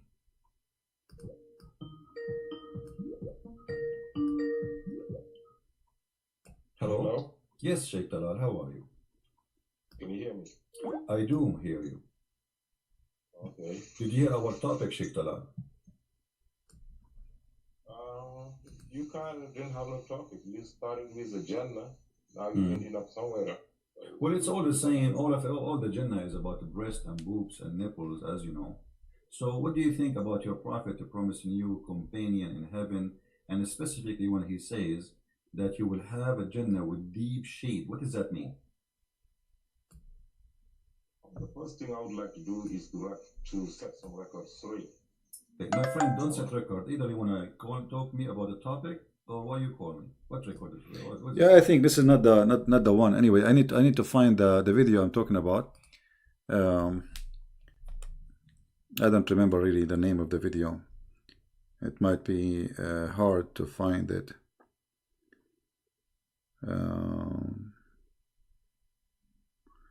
Okay, we have this person trying to call. Okay. Don't just text me says hello, I am Christian. Tell me, you want me to call you?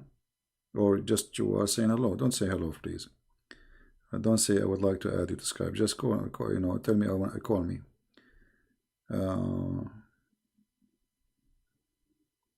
Okay. Here we go.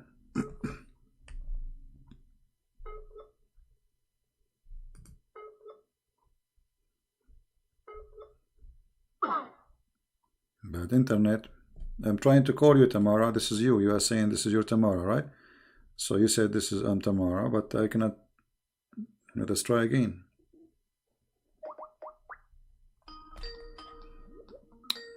All right.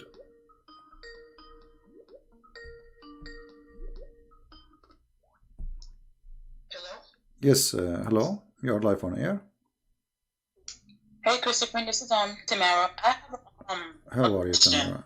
How are you doing? Okay, you know, like on the second coming of Jesus, right? Yeah. Do they have like in the Bible? Do they have like a specific? I don't know how to say it, like what he gonna do when he's second coming in the Bible. Well, you know what will happen supposedly, as the Bible says, that the Lord, He said, those who don't believe in Him, bring those who don't believe and slay them. Which means this is the time of judgment. This is the time of your end. This is the time where people who they are belong to Him, they will go taken to heaven, and those people who they are not with Him, they will be punished. So, you know, the details, we will leave that to the Lord, what He will do it, because there's many verses about hell, what will happen in hell, but how He will do it exactly, you know, I mean, this is what He, let's say, let what to the Lord, you know, this is His authority, and speaking about details will not be really too much helpful, because what we know is He is coming, and those who they reject Him, they will be punished, they will be sent to hell, and those who believe in Him, they will be taken to heaven. How He would do it exactly, not much of details. Okay. Yeah. Like you know, like I don't know, but like you know, some Muslim will say that on the second coming of Jesus, He will like probably get married, have kids.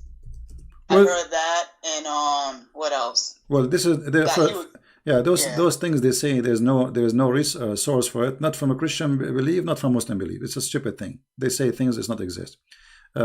What get married and have kids? Because supposedly He will stay. Some they say 7 years, some they say 40 years. They are not even sure about the time. And the question should be for the Muslims: why Jesus will come back? Why not Muhammad? Exactly. You know what? Why this? Okay, if you are watching a movie, Tamara, and who is the one who lived to the end of the movie? The hero, right? Yeah. The rest are just numbers, like you know, like numbers. The guy who opened the door, the driver, the police. Nobody even know their names, right? Yeah. But there's one person who survived the whole movie, and he is the hero who will accomplish the mission. So if the question will be, if Muhammad is the best of the prophet and he is the final prophet, so why the Messiah, he is the final one to come, right? And why he is the one who will accomplish the mission? Because it's not Muhammad who will accomplish justice, it's not Muhammad who will finish everything, it is Jesus the Messiah. So while Muhammad at that time will be in the grave, remember, at that moment when the Messiah come, Muhammad will be in the grave. The Messiah will be ruling the earth, and Muhammad, he said in the hadith, he will come as a hakaman muqsitan, which means just judge. And remember that a man, he cannot be judge and just in the same time, because no man can be just, right? Okay. So the Messiah not only will come back, but the Messiah will come and he will rule the earth, and he will be judge and just, and that confirms that he is God. Okay. Otherwise, no man How, in order for me to be just with you, I have to know the unseen, correct? Which means like when they go to court, the judge by what he knew, the evidence people provide, but maybe the evidence are fabricated. You bring witnesses, and maybe the witnesses are a bunch of liars, but still the judge, even if he's a good judge, he will judge only by what he know, and what he know is the proof you provide. So the Messiah, he will be judge and he will be justice. How he can do that? That is not something given to a man. No man can be justice in any way, in any means. Okay. And even if you know what happened, how you can be judged? Because now what is the punishment? Who's going to decide the punishment? You know what I mean? Because let us say I did something wrong to you, and now and we know exactly what I did. Maybe I stole your money, maybe I took your wallet, maybe I whatever. Now, what is the perfect punishment for this person who did this crime? Because the crime should fit with the penalty should fit with the crime. So to be a person who is capable of giving punishment fit with the crime for whatever crime is, because imagine we have billions of human beings, there's millions of crimes. So which one is the fit penalty for the fit crime? The only one who can do that is the Messiah. Yeah. Yeah. Anything else, Tamara? That'd be all. You answered all my questions. Yeah. Well, the Muslims obviously they are confused about who is the Messiah, and the question even why he is called the Messiah they do not know. what the Messiah mean they don't know. Imagine one of the Islamic tafsir says that the Messiah was called Messiah because he have a flat feet. Flat feet. I mean, how stupid this religion is, how far it can go with this stupidity, it's beyond imagination.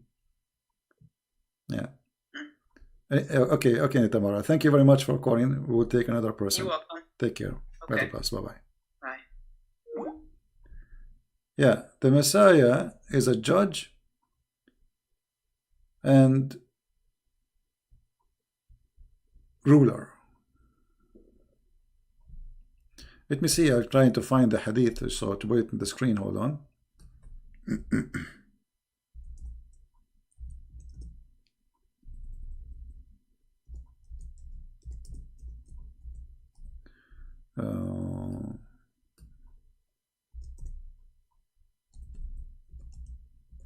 And the funny that the Messiah, when he come, he will have a cowboy fight. I don't know what's wrong with this website. I cannot find the hadith. Here we go. Finally, we found it. It is put in the screen. It keeps saying error. All right.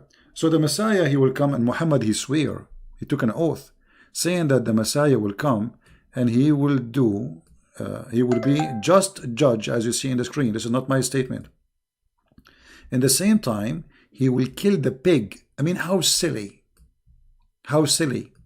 That the reason the Messiah is alive until now, and until Judgment Day, is to do three things. He will be judge, ruler. He will kill the pig. Actually, this is what he do. And then he will not collect money from the Christians, because the Muslims have too much money, and nobody will take money if you even throw it in the street. Obviously, this is false, because the more the population of a human being increase, the more needs exist. Need for water, need for food, need for resource. This is stupid.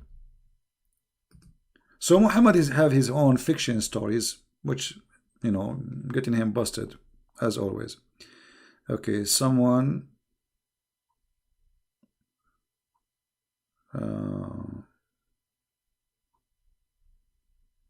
this is my question. Somebody have a question, but he didn't want to call. Quran says Allah does not beget in chapter 112 verse. Okay. It calls someone something... yeah. Well, the word begot is not really what the Quran is saying. It says Allah did not give birth. Did not say he is not born, or let's say he is not born of something, and he did not give birth. So the Muslims, when they translate, it's kind of funny translation.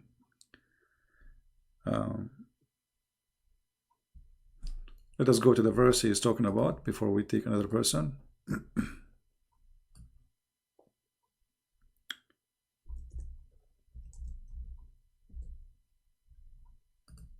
One of the Muslims, he was making a video to refute me supposedly. He said Allah is Samad, that means he have no physical body. That is stupid of you. Samad is coming from the word masmuda, which means collection. There's like a little container, have a hole in it, and kids, they put their coins in it. This is called masmuda. So Allah is Samad, Allah is the collector. He is a collector. Those idiots, they don't even know what it's mean. So look, they say Allah is the eternal absolute. The word Samad have nothing to do with eternal, have nothing to do with absolute. قُلْ هُوَ اللَّهُ أَحَدٌ. Say he is one of, which means Allah is a collector of the gods, and he is one of the gods. So he is the one who unify gods. That's why it says Ahad, not Wahid. Let us see, someone else is texting.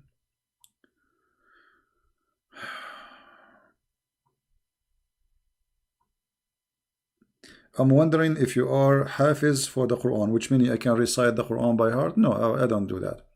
But I can, let us say, I memorize, but not recite. I mean, I'm not stupid to do that, my friend. You see, when you memorize a book and the book is silly and stupid, that's not smart of you. You have to focus. My focus is understanding what the Quran and knowing what the Quran teach. So I know what the verse says, but I'm not going to recite the whole chapter. There is no need. This was a question from somebody. Here a person. Okay, he's trying to call. Let us see.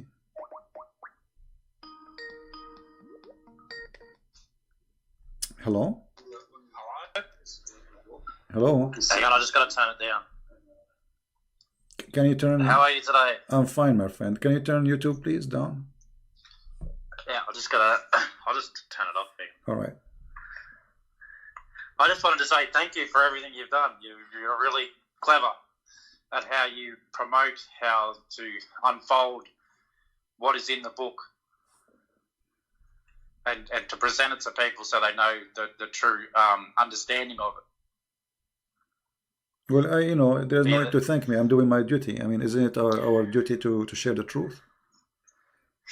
Well, that's, because it makes, because where I'm from, where I grew up, they've always got people calling everyone Islamophobic, and it doesn't give the truth of what it is, and they just misguide themselves and walk around it, and it sort of doesn't help society go forward. Yeah, well, Islam is a collection of stories. Islam is not really a religion. Islam is a collection of religions. Many beliefs, like you don't even know what Muhammad is. Is he a Hindu? Is he a Buddha? Is he a Christian? Is he a Jew? Is he a black stone worshipper? What he is. So Islam is not really a religion by itself. Islam is a fabricated fraud man who's trying to create a religion. And I can prove it for you easy. Let us say you are a prophet. Should your God teach you what is right, what's wrong, or not? He should, right? Of course. Okay. Of course he should. Okay. Of course he should. So when Muhammad, he started fasting. Why Muhammad? He was fasting a fasting which is not been ordered to him by God. As an example, Muhammad, he fast something called Ashura. The hadith says, and this is Aisha and others, they say that Ashura was a fasting for the pagan Arab. Okay, why Muhammad he copied Ashura from the pagan Arab? Different hadith says that Muhammad he saw a bunch of Jews and he found them fasting, and he said to them, what this fasting is about? They said this is about Moses when he crossed the sea. He said, well, I am more close, like Moses is more close to me from you, and he start fasting the fast of the Jews, which means it is not his God ordering him to fast.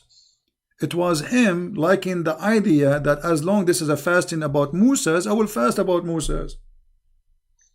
So yeah, well, that's just that's what it just comes across. Because when I started to read the book, they used to say, "Oh, you don't know Arabic, so you don't understand it." And then I would say, "Well, why is it your scholars who are the ones writing it to what mislead people? Like that just makes no sense. yeah. Like why are the Arab ones who are the scholars who write it misleading people, and they're wrong if they translate it? But doesn't God know everything?" My friend, the Arab who speak Arabic didn't agree about the Quran meaning, because the Quran is a stupid book. There's nothing there. So if you go and read the interpretation for the same verse, which is in Arabic, and you see the interpretation for the scholars, you will see everyone giving you different interpretation. Why? Yeah. Because they don't know what this Quran is talking about. The Quran is not a book. Quran is this guy. He was a madman. He says something, and then when they ask him, they say, I don't know. Don't ask me. He don't know. Like if we ask the Muslims, okay, in the Quran it says the word Israel. Who is Israel? Yeah. Shouldn't you tell me who is That's Israel? right. Who is Israel? We do not know Israel. Okay, the Messiah. What is the word Messiah mean? Nowhere in the Quran. Okay, so why Israel? His name is Israel. What happened? His name is supposedly was Yaqub. You know, like how the name became Israel. Didn't know. Because the Quran is a collection of stories, and those stories are not the stories of Muhammad. Well, what I found interesting when I tried to read it is that the stories don't finish.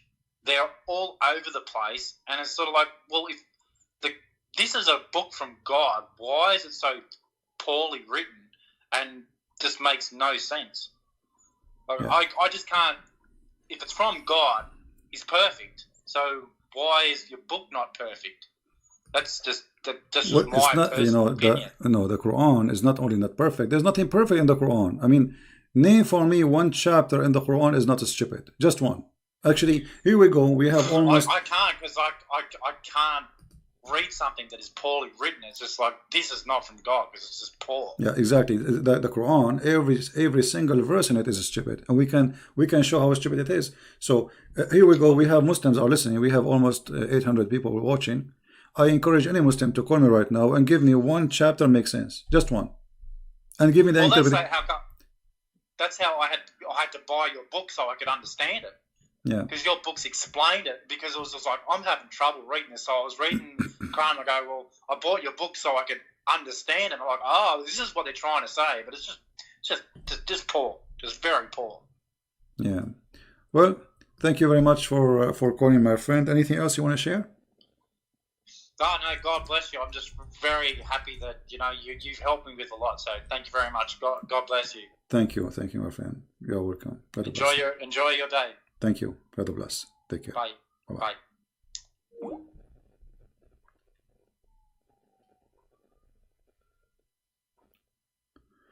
Bye. The Muslims are very confused about everything. Like we mentioned Israel. Who was Israel? Everyone of them, he give you different ideas. You believe it or not? Didn't know. They have no idea.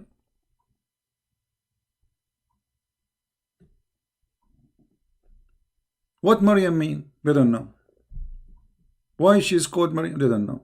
What Abraham mean? They don't know. What Moses mean? They don't know. Why Jibril? His name is Jibril. What Jibril mean? They don't know. Why? Because Islam is a theft. How you can understand a religion if you can't understand even the names and why they are mentioned? Ishmael, what Ishmael mean? They don't know. Because all those names are stolen stories. When you read the Bible, you will find out easy that this is not even a name. Abraham is not a name. Abraham is a description of what this man did. The one who crossed the river. The one who crossed from the other side. Abraham. Every name is a story. There's no names. This is why Muhammad, when he speak about the Pharaoh, he think Pharaoh is the name of the guy. To the point he says, Al Fir'aun. The word Al in Arabic mean like the last name. The last name of this man is etc. So your name is Johnson, Alu Johnson. You know, your last name is Johnson, Alu Johnson. So you will see the Quran is speaking about Alu Ibrahim. Look here. فَقَدْ أَتَيْنَا آلَ إِبْرَاهِيمَ. Okay, what Ala mean? Translation, chapter 4, verse number 54. Okay. The people of Abraham. Who is the people of Abraham? How you say Alu Ibrahim? This is false translation. Alu Ibrahim is the family of Ibrahim, not just the people. Okay. Now Alu Fir'aun. Okay, who is Fir'aun? This guy, his name is Fir'aun? Which Fir'aun? There's many Fir'aun. Alu Fir'aun. Change the translation or translator. Let us see. Just for fun.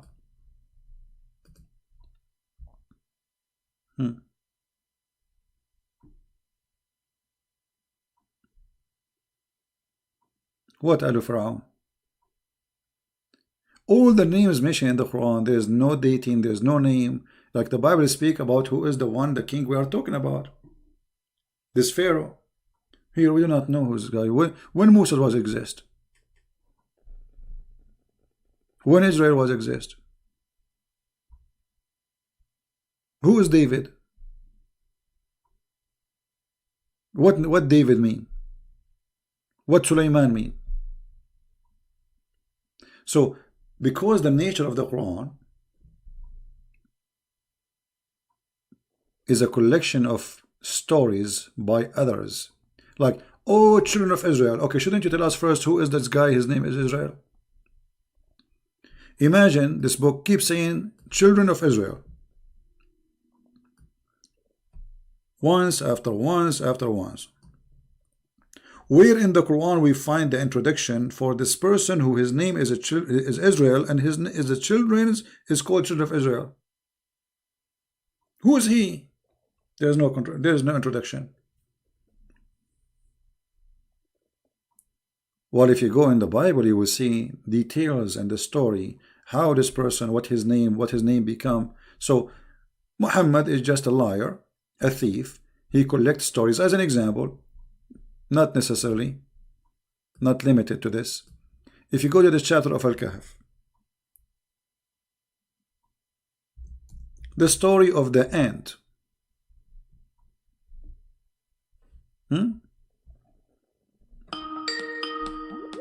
We have somebody trying to call. Okay. Hello? Hello? Yes? Hi, CP. How are you, my friend? I'm fine. Go ahead, you're live on air. Yes, my question was about two chapters of the Quran. I don't remember exactly which one are there, but there was one that said that if Muhammad was asking questions, he should ask the Jews and the Christian, right? Yeah, in kunta fi shakkin min America, yeah. Okay, so there's also, like, the Muslim will say that, oh no, the Bible was corrupted, but at the same time, he says, like, to go to the Christian and the Jews. Is there any way in the Quran that says that the Bible was corrupted? Is like an invention for the Muslims? No, you see, the Quran says, وَالَّذِينَ يُحَرِّفُونَ الْكَلِمَ عَنْ مَوَاضِعِهِ, which mean those, if you go and read the interpretation, this is supposedly about a Jew who put his finger in the top of a verse in the Bible so they will not be able to read it. They did not corrupt the Bible, no. So this is the interpretation even of the Muslims. So there is nowhere in the Quran says that they are changing the Bible. It's about a guy, supposedly, they asked Muhammad about the punishment of adultery, and the guy, he put his fingers over the verse where it says that the one who commit adultery, he should be stoned. This is what is the Quran speak of, you know. Okay, so it's so lies then. Okay. Yeah. Same time, the Quran have many verses additional to the verse you mentioned, like in chapter 10, verse 94, if you, Muhammad, if you have a doubt concerning which we revealed into you, go and ask people who read the Torah and the Gospel. And then, if those people are corrupt people, how you can ask them? I mean, they are corrupt. You see, You're right. when you ask for advice, you ask for advice for someone is wiser and decent, right? Yes. Okay. Yes. If they are corrupting and if they are following false teaching, that means they lost their decencies and they are not wise, because the one who corrupt his own book is foolish, and the one who follow wrong teaching is foolish too. So why he is asking him to go and ask the Christians? In the same time, if you go in the Quran, you will find many verses saying that he confirming what they have, like Muhammad is coming and he confirmed what they have with them. Confirming what they have with them. Okay. Chapter 2, verse number 89, it says, and when there is come to them, which means the Jews, a book, which is the Quran, from Allah, confirming what is with them. Do you see it in the screen? I don't know if you can see, if you have a delay. No, I can, because I'm using my phone. All right. So confirming what is with them. So how the Muslim, they say the Bible is corrupt if he is confirming what is with them. What is with them? You see some translation, they try to fool you, says what was with them. No, it doesn't say that. Lima ma'ahum. The Arabic is so clear. And even here, the Muslim translation saying it clearly, confirming what is with them. Number two, how the Christians can change the Bible. I mean, like, is it one person in the world in control? I mean, the Bible is printed even in India. There is disciple went everywhere in the world. So they went to Africa. So if there were like different Bible, right? So in different, not only that, in different languages, not only in many Bible, in different languages. So which one they will corrupt? And at the same time, why the Christian did not accuse the Jews of a change in the Bible? Right. Let us say the Jews corrupted the Bible, the Torah. Okay. How come the Christian did not notice that? And why in the world anyway a Jew would do that? I mean, this is a stupid idea. If somebody is a believer in his belief, in his God, so he prayed, he became a rabbi, he grew a beard, and then he corrupt the book. I mean, this is stupid. This is literally stupid. You're right. It's like saying to a Muslim, you change your book. This is stupid too, because, I mean, why you want to do that? You know what? I just thought about that. The thing you said about the Jews, why they would like change their Bible. When you think about it, it would be extremely stupid, because what reason they would do that, right? Because the Jews were all living in Israel at that time. I mean, before Muhammad. So they would have no reason to change the Bible if there were no any pagan around, right? Yeah. That's extremely stupid. No, because there's no reason, because they believe in the religion. Look, I want to show you something just for fun. Maybe you would not mention the Muhammad. He told them that the Jews, they hate Jibreel. They hate Gabriel. Okay. Muslims, where we can find in the Bible that the Jews, they hate Gabriel? Nowhere. How in the word Muhammad he says such a lie? I mean, you have to be donkey to say such a donkey statement, because this is an angel of God approved by the Jews, and Muhammad even he took the name from the Jews. He don't even know what the name means. This is in the Hebrew language. So why the Jews they hate Jibreel? Give us a reason. Who is a Muslim? Want to tell us why he ate their yummy? What he did? This guy, he plays soccer and he joined the wrong team. You know that phrase proved that Jibreel is Satan, because yes, the Jews hate Satan. They don't hate any angel of God except Satan. Yeah, well, but why the Jews they hate Jibreel? Give us a reason why okay, what is behind the story? Let us say, for the sake of argument, the Jews they hate Jibreel or Gabriel. Why? Yeah. Why? Where the story is coming from? Where Muhammad he got this from? No explanation. No explanation. Yeah. Muhammad is like a guy who ate like bad ice cream, poison food, and he have a diarrhea. And wherever he go, he do poo-poo, and people walking behind, and there's a lot of wind. Yeah. Yeah. This is that's what we call anti-Semitism, right? They just hate the Jews for no reason. Well, even if you give a reason, you have to give, like, the Jews, they hate Gabriel, but why? Why Gabriel exactly? What he did? So then, and here you should ask yourself, why the Muslim did not ask Muhammad? Why? If we go in the hadith, look, let me show you. Let me find the hadith for that. Here, and this is Sahih al-Bukhari. It says, a guy, he came to him and he asked him 3 questions, and supposedly nobody knows him except a prophet. And the story is hilarious, because the guy who told Muhammad nobody knows the story except a prophet, he himself, he knew the answer, which means he's a prophet too. You know what I mean? Like, if you imagine, you come to me, you call me, you say, CP, I will ask you 3 questions and nobody knows the answer for them except a prophet. All right? And then I give you the answers and you say you are right. This is true. That's mean you know the answer too. Yeah, you're right, because how do you know that? That's mean you are a prophet. I mean, the stupid of donkeys. And look here, it says. So they ask him, what is the first meal? Like, what is the first portent of the hour? What is the look how serious the question? What is the first meal in the judgment day? And then in the paradise, sorry. And what makes the baby look like the father? And here they give him the answer. And look what Muhammad said. The prophet said, just now, Jibreel has informed me about that. Abdullah, he said, Jibreel. The prophet said, yes. Abdullah said, he is among the angels, is the enemy of the Jews. Muslims, why the Jews, they hate this Jibreel? And then Muhammad, he gave us his intelligence, and he said, what resembled the baby? He said, if the man have discharged first, read with me, and if the man discharge proceed of the women, then the child resembled the father. And this is who told him that? Jibreel. This is why if I get married, I will never have discharge first. I don't want my son to look like me. That's disgusting. You know?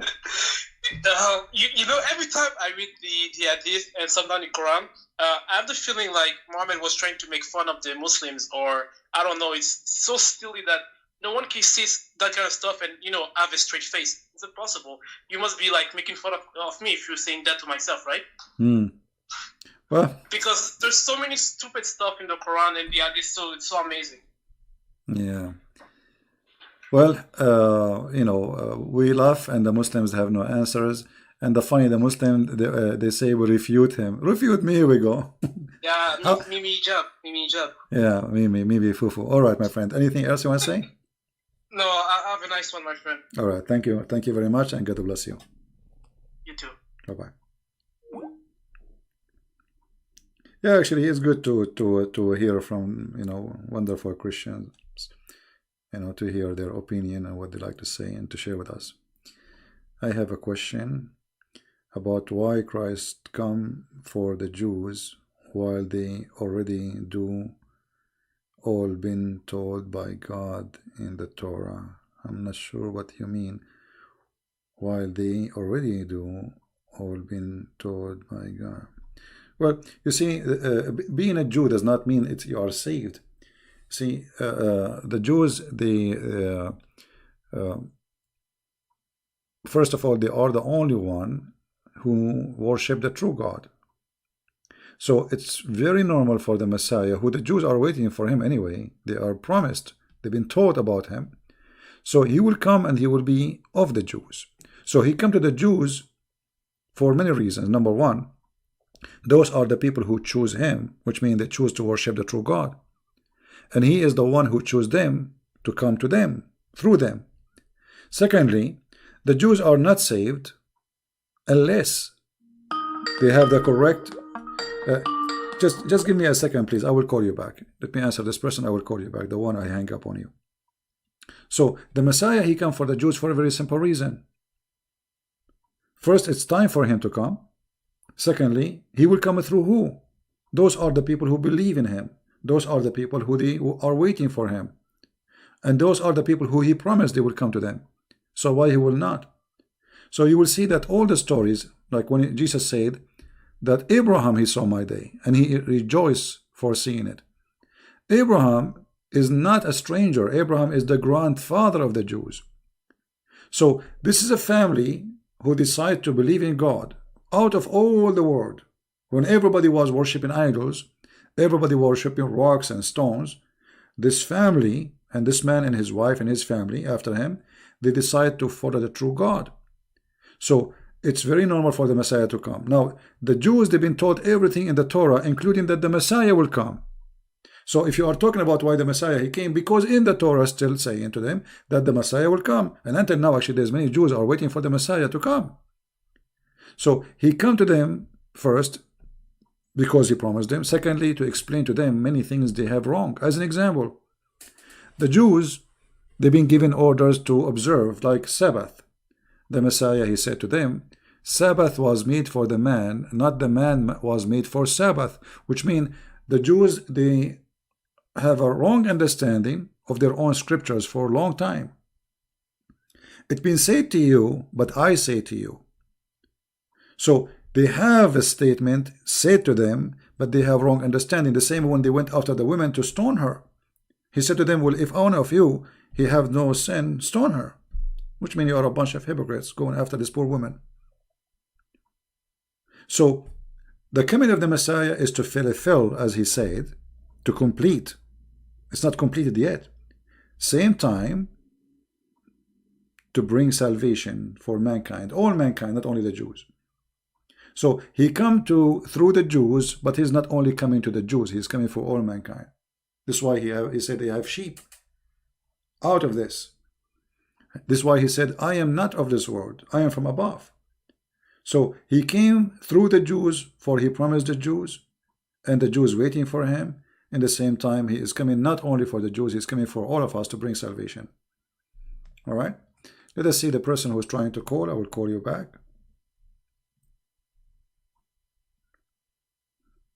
Okay.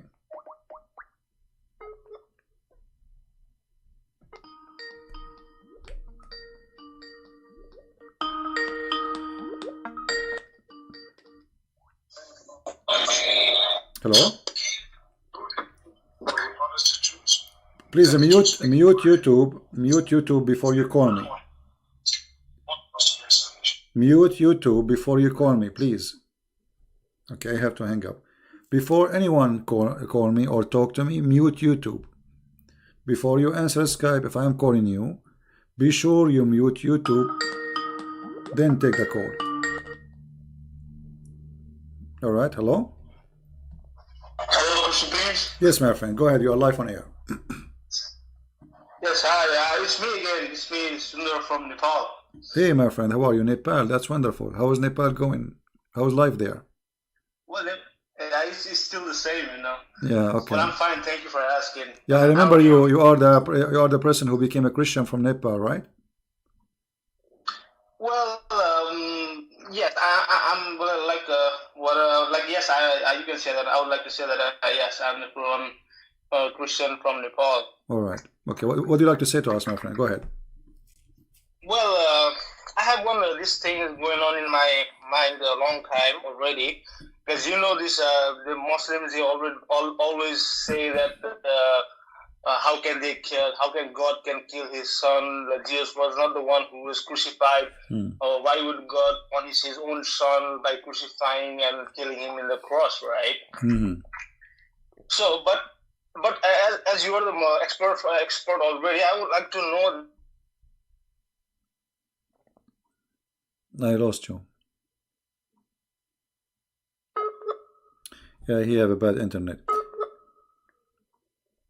All right, I will answer your question. First of all, who said that God, he killed his son? Who said that? Where it says that? Where in the Bible it says that God, he killed his son? That is a stupid lie. Go ahead. Oh, I'm sorry. Yeah, it's okay. We lost you. Go ahead. Continue. Yeah, and my point is, like, do they believe that Jesus was whipped and he was hit and he was scolded by the Jews and he was put the throne was kept on his head and he was brutally beaten by the soldiers and even the people, and he was like he carried the crosses all the way to the Golgotha Calvary, And do they all these Muslims they believe this one, or they just want to stick with that Jesus No, was not crucified? the Muhammadan, they believe that the Messiah never been crucified. All those stories does not exist for them. However, their reasoning is beating them not for their benefit, because you just say, the Muslim, they say to you, how God he killed his son, right? Okay. They have always this claim that how can God punish his son? Like, Okay, hold on. God if he is so lovable, all right, why would he punish his son all for right. us? Okay, we will go and use their logic. Always use their logic so we can laugh. Always use their logic, because it's stupid logic. If Jesus cannot be God, for if he is God, his father will not let him be killed, correct? That's what they're saying to you. How God can kill his son? Well, in Islam, Jesus was not killed. That's mean God, he saved his son.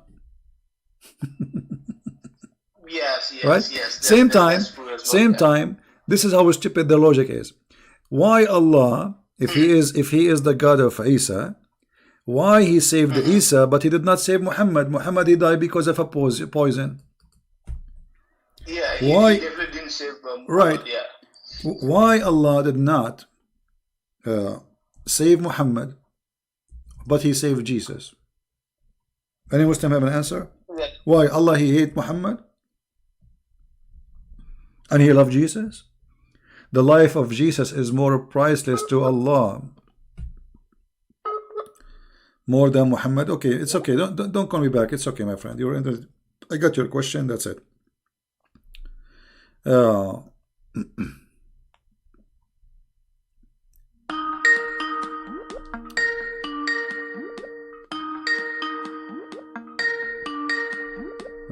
I don't even see the caller. I don't know where. The Skype is funny. Where is the caller? He didn't appear for me in the screen. I see somebody is calling, but I don't.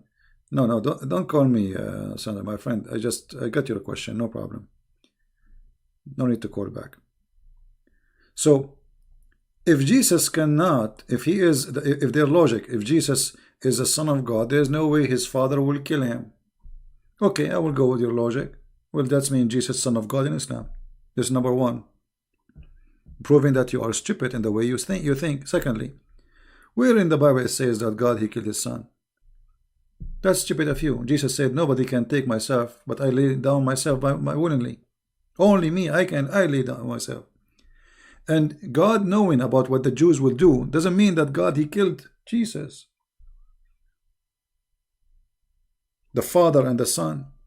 No, the Messiah, he knew even what they would do. He knew who was going to give him up. My friend, there is no need to call him again. That's it. I'm going to exit actually Skype because we have enough for today. Otherwise, this is endless. I apologize.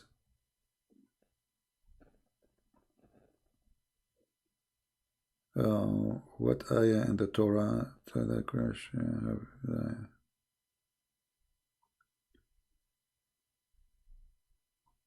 Okay, Jew thought that the Messiah will come.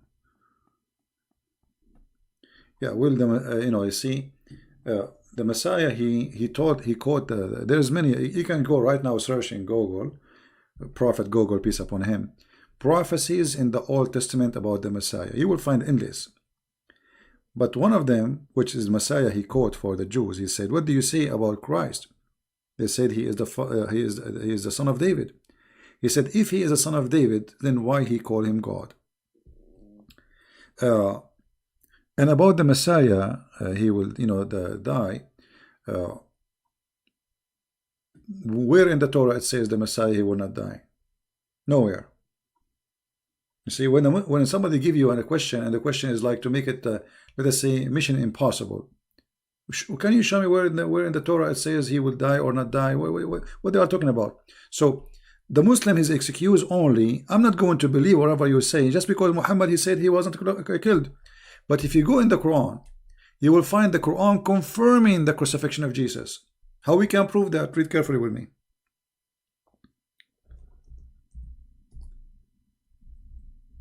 The Quran confirmed the crucifixion. But the Quran confirmed that there is someone look like Jesus. Do you see it?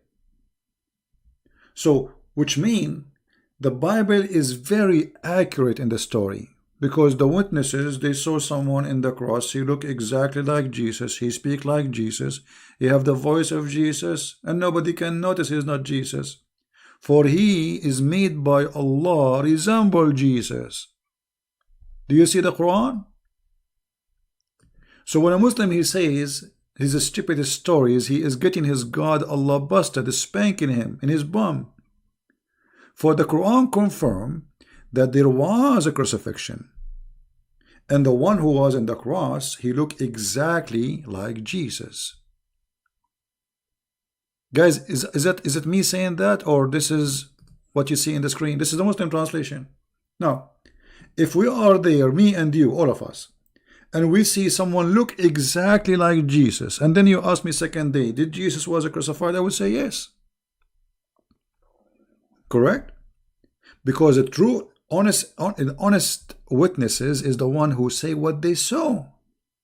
And the Quran witness that the Christian, they saw someone look exactly like Jesus. That means they are telling the truth. Who is the liar in this story? Allah. Allah is the cheater, he deceiver. He made them think this is Jesus, but it's not Jesus. So it's the fault of who? Do you see how stupid the Quran is? This is officially a stupid book. This is a certified stupid book. Because if you make me see Isa in the cross, and what is the purpose of this? Ask yourself. You see, you have just like try to focus and think deeply. Okay, Allah want to save Jesus. No problem. Do he need to do this? In fact, the Messiah already is taken up to heaven. Why he need this guy? What does resemble Jesus for? I mean, what this is for? This is stupid. And how many people in the world they resemble Isa? To the point nobody noticed that this is not Isa. I mean, do you see how stupid the story? So this verse in the Quran confirm that they saw someone look exactly like Jesus. That means it is Jesus until you prove the opposite. Do you understand me? Do you understand, guys, the logic? This is very logical. As long as you agree that the one who was on the cross looked exactly like Jesus, well, you have to prove that this is not Jesus. Because now, until now, what we have from the Quran, it is Jesus. He looked like Jesus, so it's Jesus. Even his mother, she could not recognize that it's not him.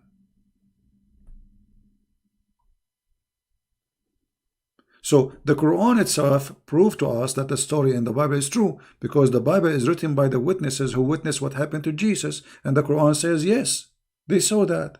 They saw someone look like Jesus. But Allah is a liar. My friend, how I can even read what you are writing for me? Omati, God, ha, Virgin, I don't know what is that. Indonesian language.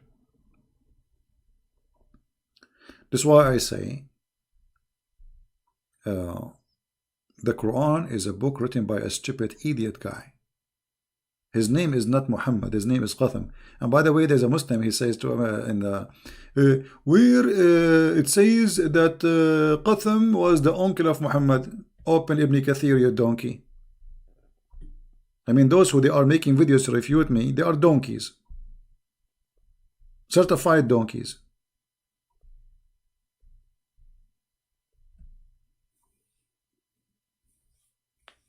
Read your books. Actually, I'm insulting donkeys when I say donkey. The donkeys are smart. And they are useful.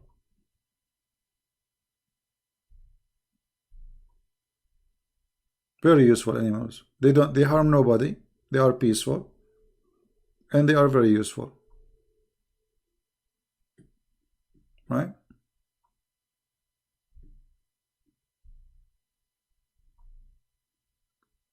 Anyway, we finish with the sky for today, and I want to say to you in a very simple words, Islam is the most stupid cult, and Islam itself prove itself to be stupid. Look, this is Isa, but not Isa. Huh? I'm getting dizzy now. So the one was on the cross is Isa, but it's not Isa. This is someone look like Isa. Aha! He looked like Isa, brother. Yes, brother. And what is the proof of this story of a guy who came 600 years after Isa? I mean, by the way, who's Isa? I mean, even the name, we do not know where the name is coming from.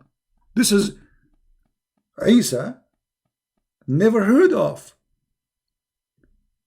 This guy Muhammad, obviously, he had an accident. He was driving a Ferrari in a very high speed, and he hit the camel in front of him after they got oil in Saudi Arabia. And then he woke up.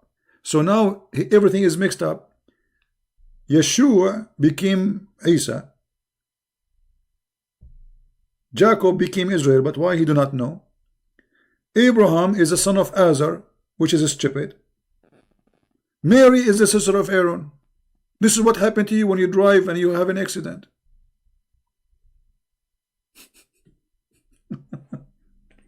Right?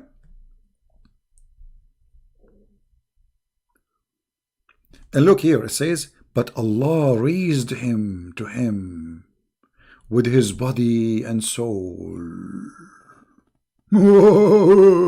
Okay, why Allah raised him to him? What is this? Did he finish his mission? Why Allah even sent Jesus? I mean, according to Islam, Jesus, he did nothing. According to Islam, there is not even a single Christian he believed in the true Christianity. That means Jesus' mission was a failure. Abraham was a failure. I mean, look at this stupid religion. The Muhammadan, they say, Allah, he sent 124,000 prophets. Only Muhammad book is saved.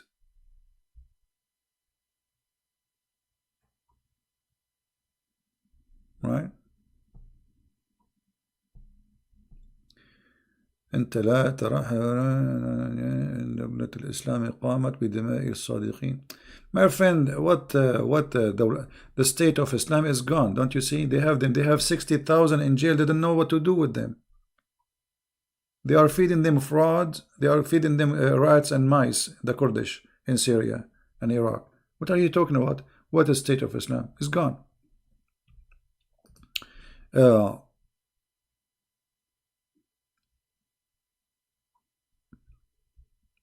And look, just to show you how stupid this religion is. The verse before it have nothing to do with the verse after it.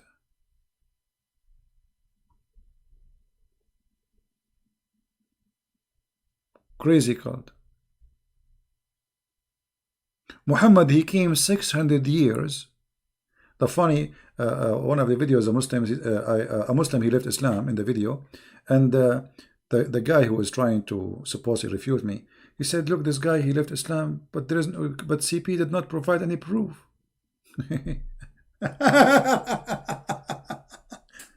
I'm using their book, and he admitted that there's no proof. And where is the proof that this has happened? You see, in Islam, even if you borrow $10, you have to bring 2 witnesses. Where is the 2 witnesses that Isa was not in the cross? Just 2 witnesses.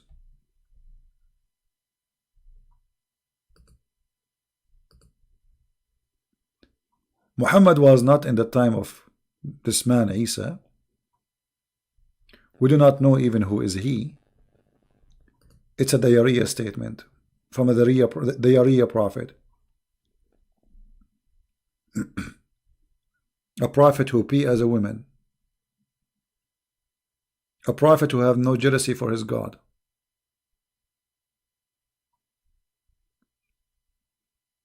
Anyway, today it's a Friday night.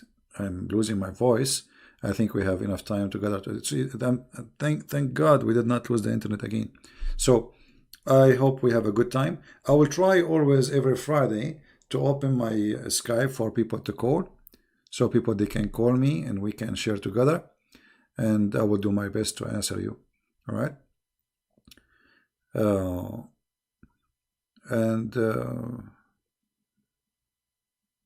Not prophet. God says to Abraham in the Quran, we have made you to the people an imam. You know, Don, you have no idea what are you talking about. The prophet are the imam. The prophets are the imam, because when there's a prophet is exist, there's nobody can lead except him, for he is the imam. You are ignorant. You don't even know what the word imam means. It is the one who lead the prayer, and if the prophet is exist, he is the highest between them, so he will lead.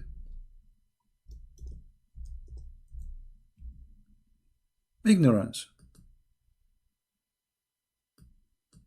Anyway, I wanna finish with this for today, and I wanna say to the black dog. Well, I mean, look at this black dog. He is looking at the sky. Supposedly Allah is up. Remember, Allah is up. Allah, he come down every third part of the night. He's looking at the sky. He says, Allah, why? Why you says I'm black dog is a devil? Why? Why, you idiot? Why you say that the black dog is a devil? Give me a reason. What I did to you? There is no way a person he have little brain will say such a stupid statement. This man, he copies stories from people who they are, you know, believe in fictions and legends, and they have phobia from a black color. So a black animal is bad, black dog is shaitan, black bird is a shaitan. So Muhammad is one of this environment. He is a false fraud prophet. There's no way a true prophet will say such a statement. Look how beautiful this dog. He is the devil.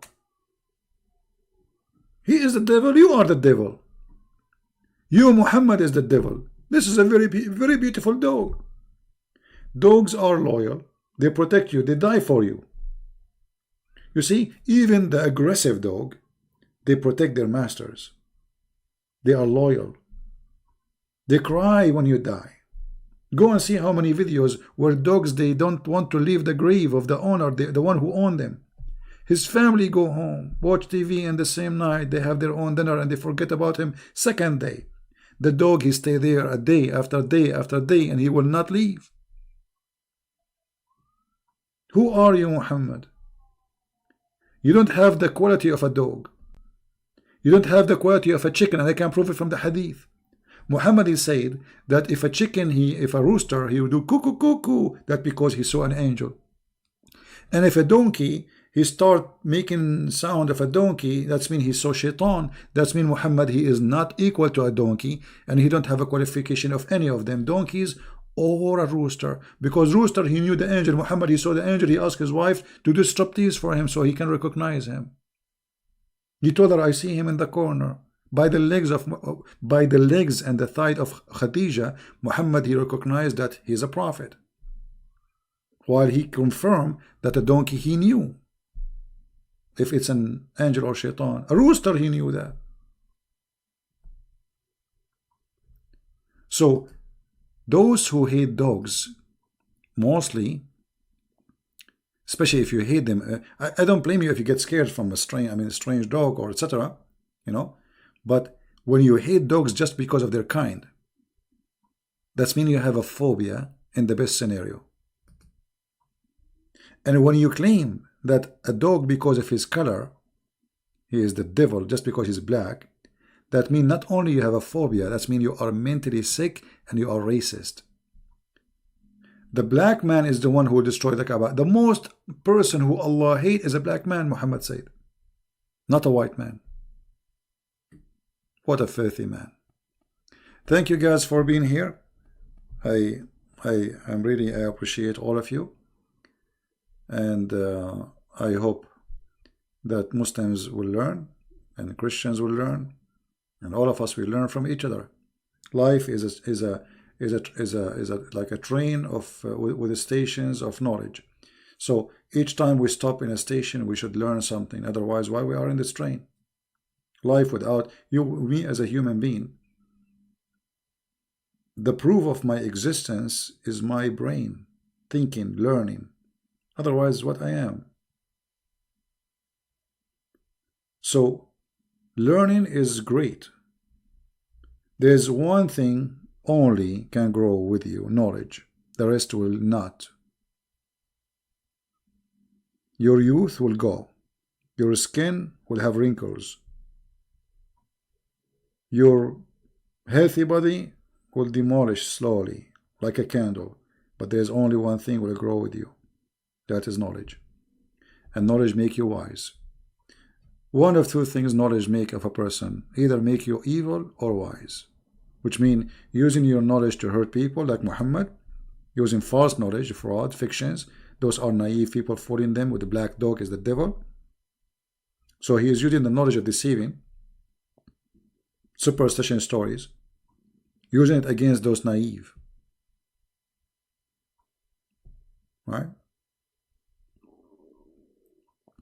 So I want to say thank you. May the Lord bless you. And until we see you again soon, Christ is Lord. And Muhammad gets spanked every day, every time we go live on air. And we will go as much as we can. Take care. See you soon. Bye-bye. And enjoy your weekend. Don't forget that. And by the way, again, I remind you to pray for our friend and anyone. The one from, I think, Sri Lanka. He need a job. He need to provide to his family. Please pray for him that the Lord will open doors for him. The Lord will provide him. Pray for all the poor in the world that they will be given for their need. They will be supported for the need support. For, we are Christians, we are a family. Pray for all poor, not only Christians, Muslims, Hindus, everybody. Poor are beloved people by God, but they need help. So we pray that the Lord, He will open doors for them so they can provide for their family, for their children. They can live a decent life and nobody can take, advantage of them. And nobody can humiliate them. So they can be respected and live with dignity of a human being as a child of God, as God He wanted us to be. So we pray for this gentleman and we pray for everybody. We pray for all of you, your health. We pray that you stay stable with your mind, because if we lose that mind, we lose everything. And we pray that all of us, we will have a good time for this weekend with our family, our friends, and do good wherever we are. Thank you, and God bless. Take care.